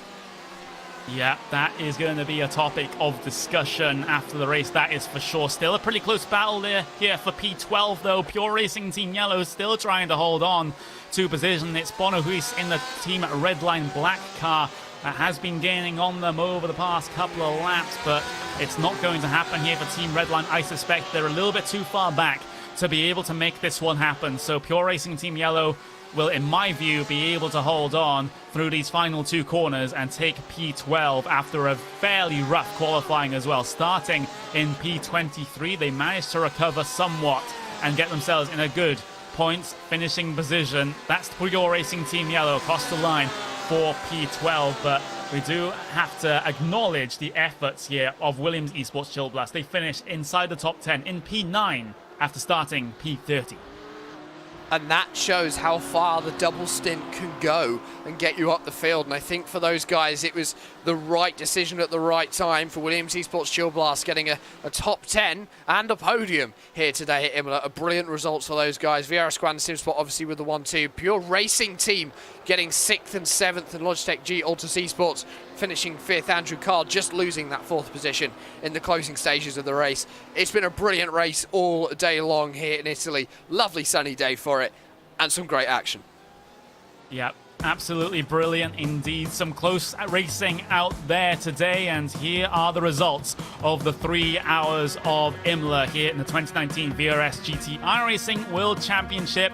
Yet again, just like Suzuka, it's VRS Coanda Simsports 1-2. The 81 coming up on top over the 8. And that is a fantastic performance for VRS Coanda Simsports. It seems like no one can touch them in this series. And that 81 car looks to try and seal the championship over the next couple of rounds into the second half of this season. Williams Esports Razor, though, a very respectable third place finish for them indeed. Finished exactly where they started in P3 with Red Bull Racing Esports. A bit of a strategy miscalculation, at least we suspect, results in them finishing in P4. Logitech G Altus Esports finish in 5th, with Pure Racing Team Red in 6th, with Pure Racing Team Blue in 7th. Vendaval Sim Racing Yellow, well, they were able to make the best out of their fantastic qualifying. They solidify themselves inside of the top 10 in P8. Williams Esports Chillblast recovery drive of the decade. It's P30 to P9 for them, and it's Vendaval Sim Racing Blue to round out your top 10 here this afternoon. Then looking back, we've got MSI Esports Blue P11 with Pure Racing Team Yellow P12. Team Redline Black will finish in P13 with VRS Coanda Simsports number 1 in P14. Burst Esports Yellow will finish in P15 with DriveX Esports in P16. And then VRS Coanda Simsport number 18, they will be the last of your runners on the leading lap here. Everyone else 1 lap behind or more. That's Core Sim Racing Orange, Simicube NX Racing Red. Williams Esports BenQ will bring things down to P20 here today. Apex Racing Team, a horrible race for them. It looked promising in qualifying. It looked promising at the start of the race for the 99 car, but unfortunately, they finish in P21 when all is said and done. Thrustmaster Bivano Green finished in 22nd with Burst Esports Black in P23. MRC.de Titan P24 for them with Simicube NX Racing Blue P25. Zenith Esports P26 with Redface Racing in 27th. Then Apex Racing Team, Williams Gem Yellow and Dream Factory bring things down to P30. Then you've got your runners right at the back of the field. It is Bela Racing Team, Core Sim Racing Red, MSI Esports Yellow, DriveX Esports again. Williams, Jim White, Black Star Racing, TX3 by Thrustmaster Green, who had issues early on in the race, but they do still manage to find the checkered flag. Vanderbilt Sim Racing White, DriveX Esports 3M, and then you have your retirees for all intents and purposes in this race. Pure Racing Team Green, Astro Gaming Altus Esports, Thrustmaster Movano Red, Glacier Racing North, TX3 by Thrustmaster Blue, and the two core sim racing cars, the green and the black car, unfortunately for them, will finish P45 and P46 respectively. You've got to get a move on here in this round of the VRS GT iRacing World Championship, because there's the small issue of the iRacing Indianapolis 500, if I can get my words out correctly. But join us after this short break for the post-race show, where we'll get our podium interviews.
What an interesting race we've had here this afternoon in the 2019 VRS GT iRacing World Championship Round 3.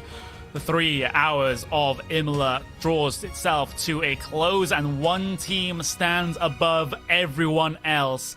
VRS Co-Anda SimSport in not only one but 2 cars on the podium, the top 2 steps on the podium, and a 3rd win on the bounce for the number 81 car. We'll get them inside of the commentary booth to have a little bit of a chat. It's Jack Stiles standing by with Mr. Dominance himself, Joshua Rogers.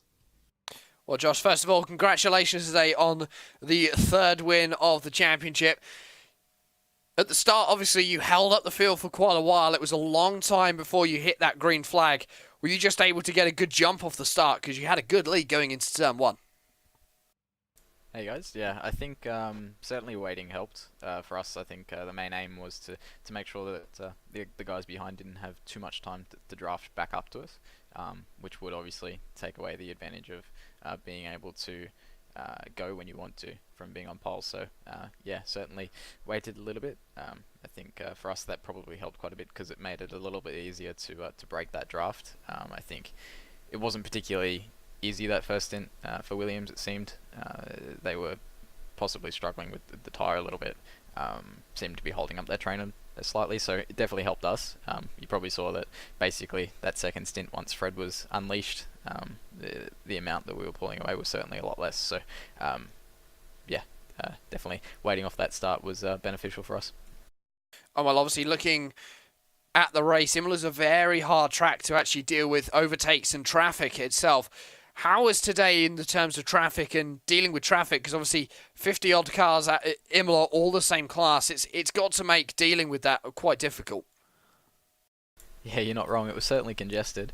Found that out in warm-up, and yeah, certainly learnt that one the hard way. But yeah, I think throughout the race, honestly, the traffic was pretty good. Everyone seemed to be quite nice about it, and a lot of the time people were pulling over, which was good. And either way, you ended up getting a huge draft down whatever straight you were on. So I think that kind of helped give back some of that time lost from being in the traffic anyway. So yeah, I think all in all the traffic was quite good tonight. But it was something that I wasn't necessarily expecting, being Imola. Obviously, like you said, it's quite tricky to pass at times, and with the BMW not being the fastest car down the straight, it was a little bit of a challenge down the front straight. But yeah, all in all, the traffic was really good and solid tonight. It was pleasing to see. And obviously you handed over to Martin in the second stint, and we're also joined by Martin now. First of all, again, congratulations on the win. Your first run in the series this year, 2019, with the GTE cars, you exited the pits. You were behind Mac Backham because Mac Backham took the decision not to take the tyres on that final stop. Just take us through the strategy and the decision to take tyres on that final stop, knowing that the track temperature was going to drop and that the likelihood was that some drivers wouldn't do that. Well, we've just looked at what the other cars were doing, and the primary concern was the Red Bull eSports car.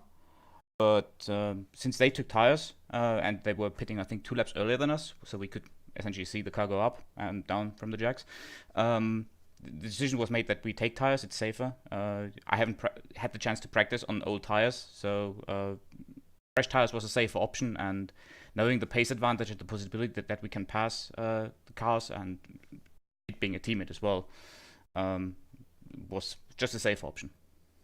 And obviously looking forward to the rest of the series. We've got a bit of a break now. Nürburgring at the start of July. You go into that round knowing that if you win that round, you are the champions for 2019 between yourselves and Riccardo Castrolado. Are you going to try and wrap it up at the Nürburgring, or are you just going to try and do it progressively over the rest of the season now? Maybe take your foot off the gas just that little bit because the pressure all of a sudden has been lifted. You've got 3 wins in a row. Well, I guess we always look from a race-to-race basis, but if we have the chance to wrap it up next race, I think we'll go for it, if that's a possibility. And Josh, your opinions on that? Well, I think at the end of the day, you know, we're all drivers. We're never gonna back off just for the sake of backing off. I think obviously we're still gonna push hard and push for it. You know, we've had a good year this year so far, and you know, I think if we're in the position, obviously we're going to try our best for it. But knowing the lead, I think it's important to always remember not to take unnecessary risks at the same time. So we'll see how we go. Nürburgring being a 6-hour race as well, if I recall correctly. Will certainly open up strategy a little bit more, being Nürburgring as well. Normally track conditions will be relatively cool, so we could see a lot of double stints, maybe even triple stints potentially from some cars. So for sure, it's going to be a matter of obviously trying, but we're not going to take too many unnecessary risks. And well then, guys, the stage is yours. Who get it done today for the 81 VRS Commander SimSport team? As always, just massive thanks to all the guys for putting all the effort this week. Obviously with Porsche and this series being so tightly packed in terms of races, time has been a little bit constricted, so definitely massive thanks to all the guys for all the effort they put in to ensure that, you know, we have the car underneath us. Strategy was on point, and yeah, massive thanks to the boys. Also, huge thanks to our partners, Virtual Racing School, obviously Peter and the crew over there doing a brilliant job at the moment. Also VTech, SimQuip, and Dwayne Designs, you guys for the broadcast, of course, you do a brilliant job, and look forward to the next one. And while that is your race-winning team of Joshua Rogers and Martin Kroenke taking home their 3rd win in a row, the 2019 VRS GT iRacing World Championship, going into Nürburgring with a chance of wrapping up the championship in about 6 weeks' time. Connery, back to you.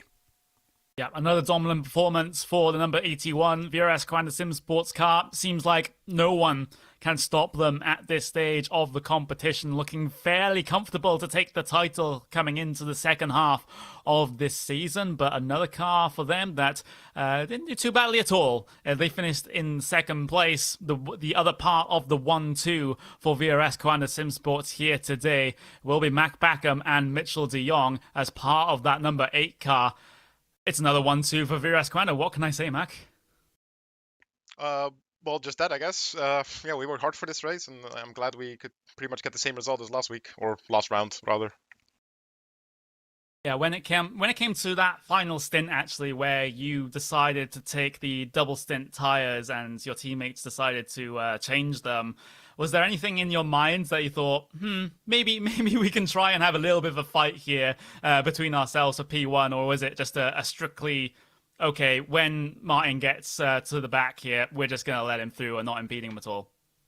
No, I definitely wouldn't battle that. We kind of saw from the first stint that when PRT double stinted that it would kind of work. So now it was even colder and would work. But even though the temperature still dropped, you were still so much faster on fresh tires that it would make no sense to battle. Maybe if it was another car and it was later in the race, then I would have put up a fight. But for this, I had absolutely no reason to try anything. Yeah, it seemed like the double stinted tires actually really favored teams that went for it later on in the race, as opposed to the cars that went for it in the first stop of the race. Was this something you expected coming into this race from your testing, or was it due to the conditions that we have here with a fairly hot track temperature with the clear skybox? We were kind of in the middle of it, to be honest. We knew that if we were going to double stint, we were definitely going to do it at the end. So that's why Mitchell only ended up doing one stint in the end. So I wouldn't have to go out kind of not warmed up on all tires. So yeah, we just took that into account that we may have to double stint. And then in the end, when we saw that it kind of already paid out for Pure on warmer temperatures. So when it got even colder and colder in the race, we were pretty sure that we were just going to do that. And then even if it didn't work, we would still have track position. So yeah, all the positives just kind of outweighed the negatives, and it definitely worked out today. And Mitchell, you had a fairly interesting start to the race, all things considered, being that driver that took the first stint. Being stuck behind a good couple of cars ahead of you, where I think it was the Vanderfall car that basically just refused to get past the Red Bull Racing esports car, and you were sitting sort of third in line in that sort of situation, just watching that ahead of you. How tough is it to overtake here? Because from the broadcast and from what we've mentioned throughout it, it does seem to be pretty difficult if you're not that much faster. You're absolutely right. It's really tricky. It felt reminiscent of a bit of Monza, where you're doing a lot of fuel saving there. This track's tricky. It's not so easy to overtake, even though we have some really long straightaways. Pretty much, if you are either equal to the car that's trying to pass you and you just hold kind of the inside for all the corners, it's pretty easy to hold off any car trying to attack you there. Also, given the fact that the Ferrari it is really strong in a straight line in comparison to the BMW.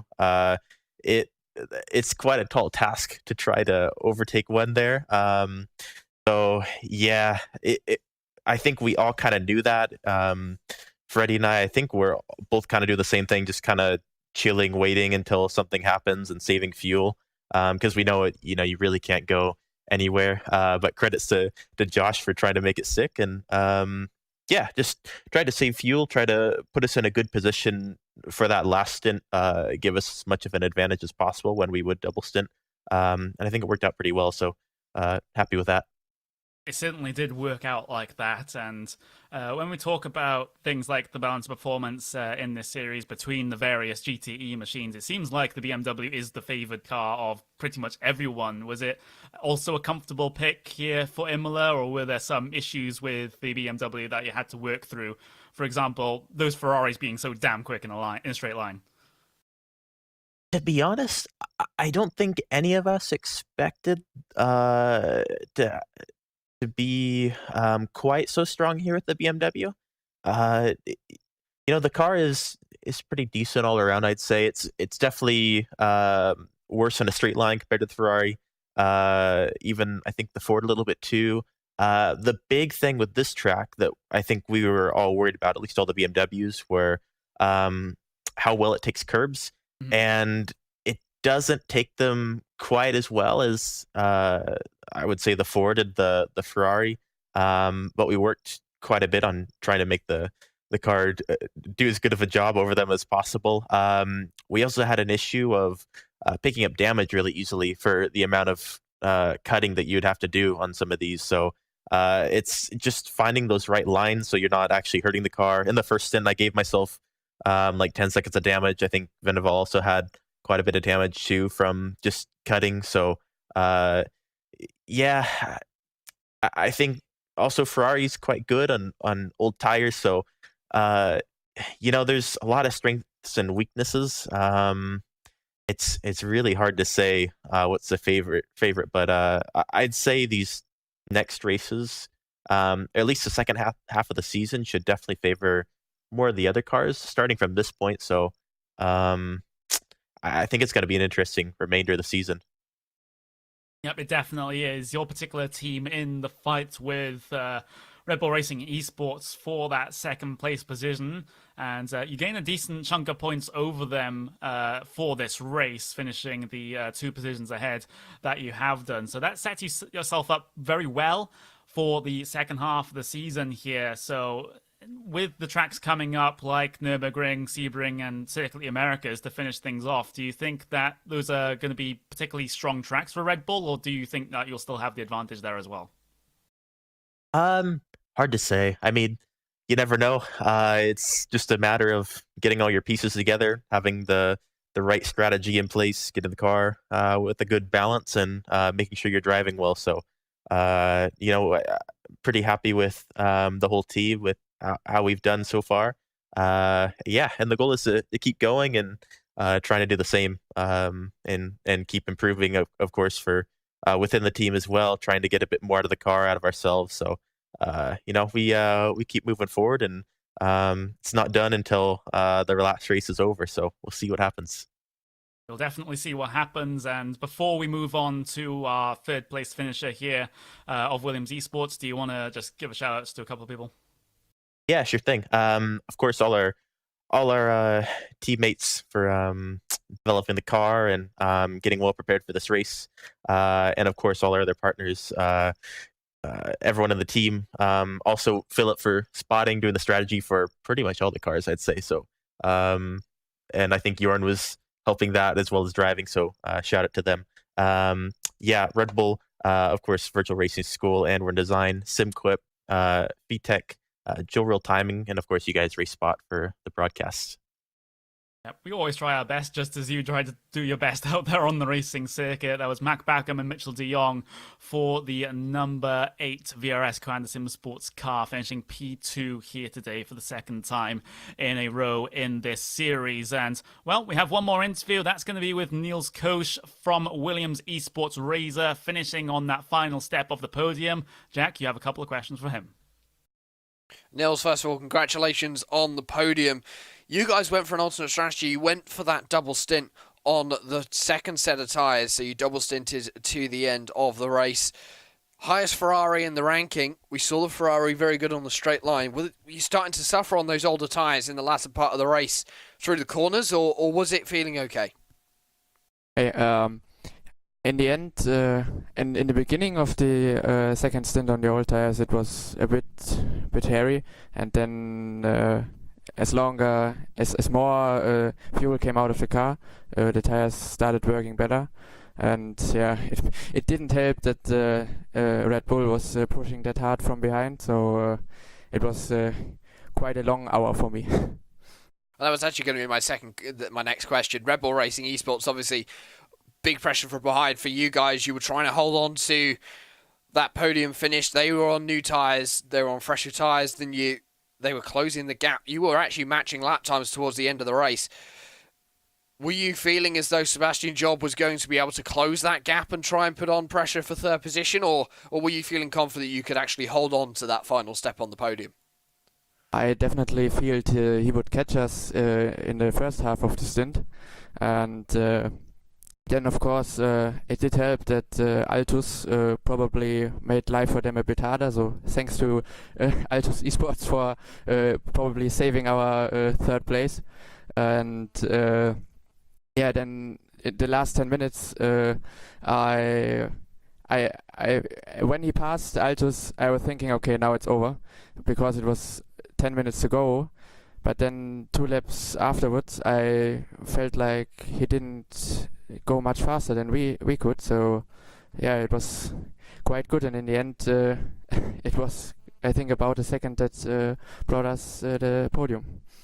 Obviously, looking now forward to the rest of the championship. 3 rounds remaining. We've reached that halfway stage now as we head into the second half of the season after the sort of 6-week break that we've got coming up. You guys have got a couple of good points hauls behind you. Is it possible that you're now looking to maybe secure top 5, top 3 in the championship and the point standings in these final few rounds? Or do you think that Ferrari might struggle at the circuits that we have remaining? I don't really know how it will play out at the Nürburgring. I'm pretty sure that Circuit of the Americas will be quite hard for us. But yeah, we have been quite consistent so far. Finally a podium now after missing out by just a bit in the first 2 rounds. And we will have to see. I think if we can make it consistent top 5s or top 10s until the end, the position at championship will be good. I think going much more forward is pretty hard, because the points are awarded like more for the winner, and yeah, we will see. Well, obviously, Nils, before we let you go back to your team and celebrate your podium today, who would you like to give a shout out to? Yeah, of course, big thanks to my teammates, and especially to Laurin for doing another great job in the qualifying and making the base for the good result. And then, of course, thanks to all sponsors from Williams Esports, Chillblast, Team Razor, BenQ, Playseat, Fanatec, One All Esports, and Heusingfeld Engineering. And thanks to you, of course. Well, that's Niels Koch. He came home 3rd today in the Williams Esports Razor machine after going from a bit of an alternate strategy on double stinting the tyres. A successful day all round. Very successful indeed, but that could be said more for Coanda Simsports than it could be for Williams Esports, despite their good finish. But still, we've had a fairly interesting race here today at Imola. It looks like that theme is going to continue for the rest of the season as well. We've got a bit of a break here before we get our next round. Round 4 at the Nürburgring for the 2019 VRS GT iRacing World Championship. So a little bit of a break to get things in order and maybe to focus on Porsche Esports Super Cup action during that time as well. But that is all we have time for here on this particular broadcast. But that is not the racing done for this weekend. Oh no, because right now, if you head on over to the YouTube, then we have got the iRacing Indianapolis 500 live right now. I've dropped the link in the Twitch chat. Can't do so on the YouTube chat. I don't have mod privileges, but that is going to be it here for this afternoon for the roadside of RaceSpotTV. I've been Connery Maddock. That's been Jack Styles. We'll see you in about a month's time for this series.